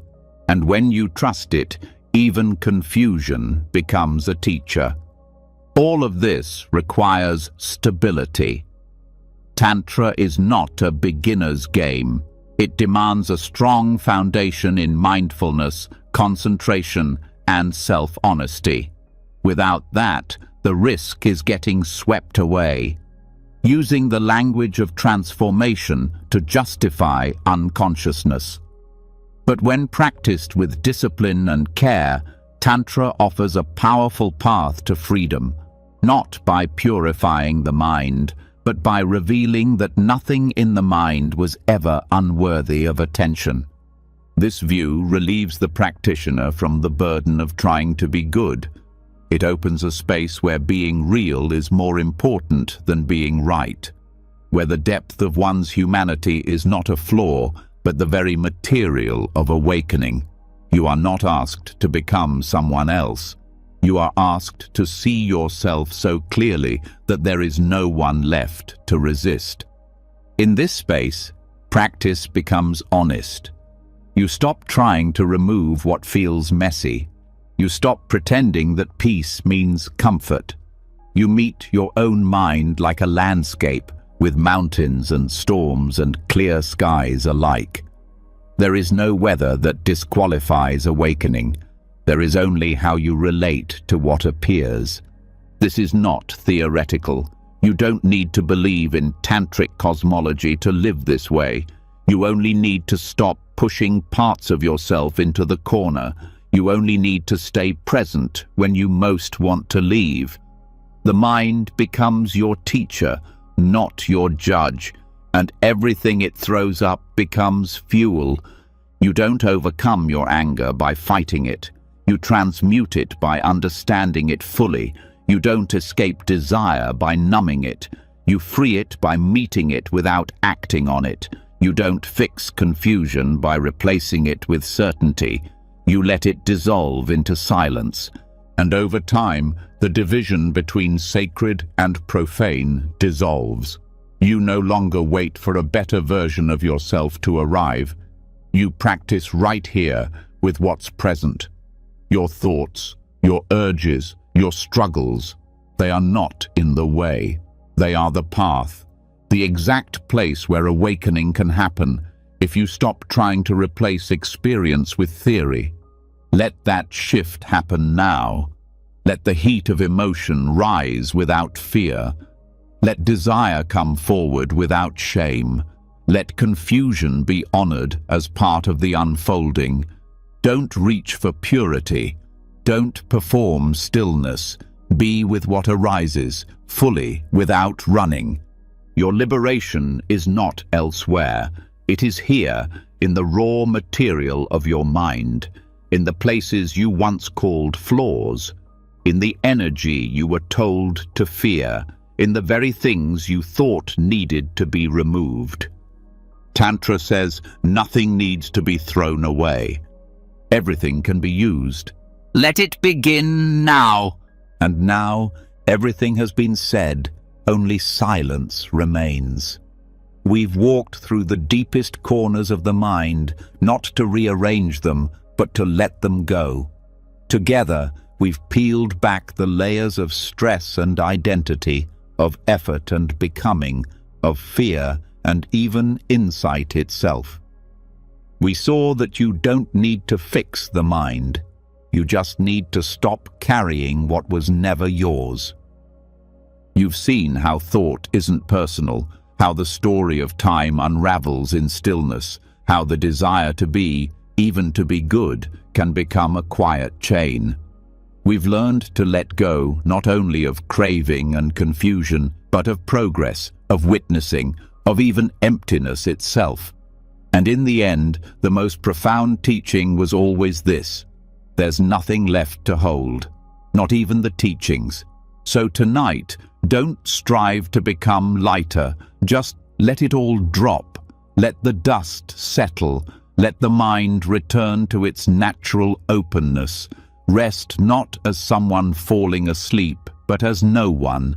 Just breath, just space, just this.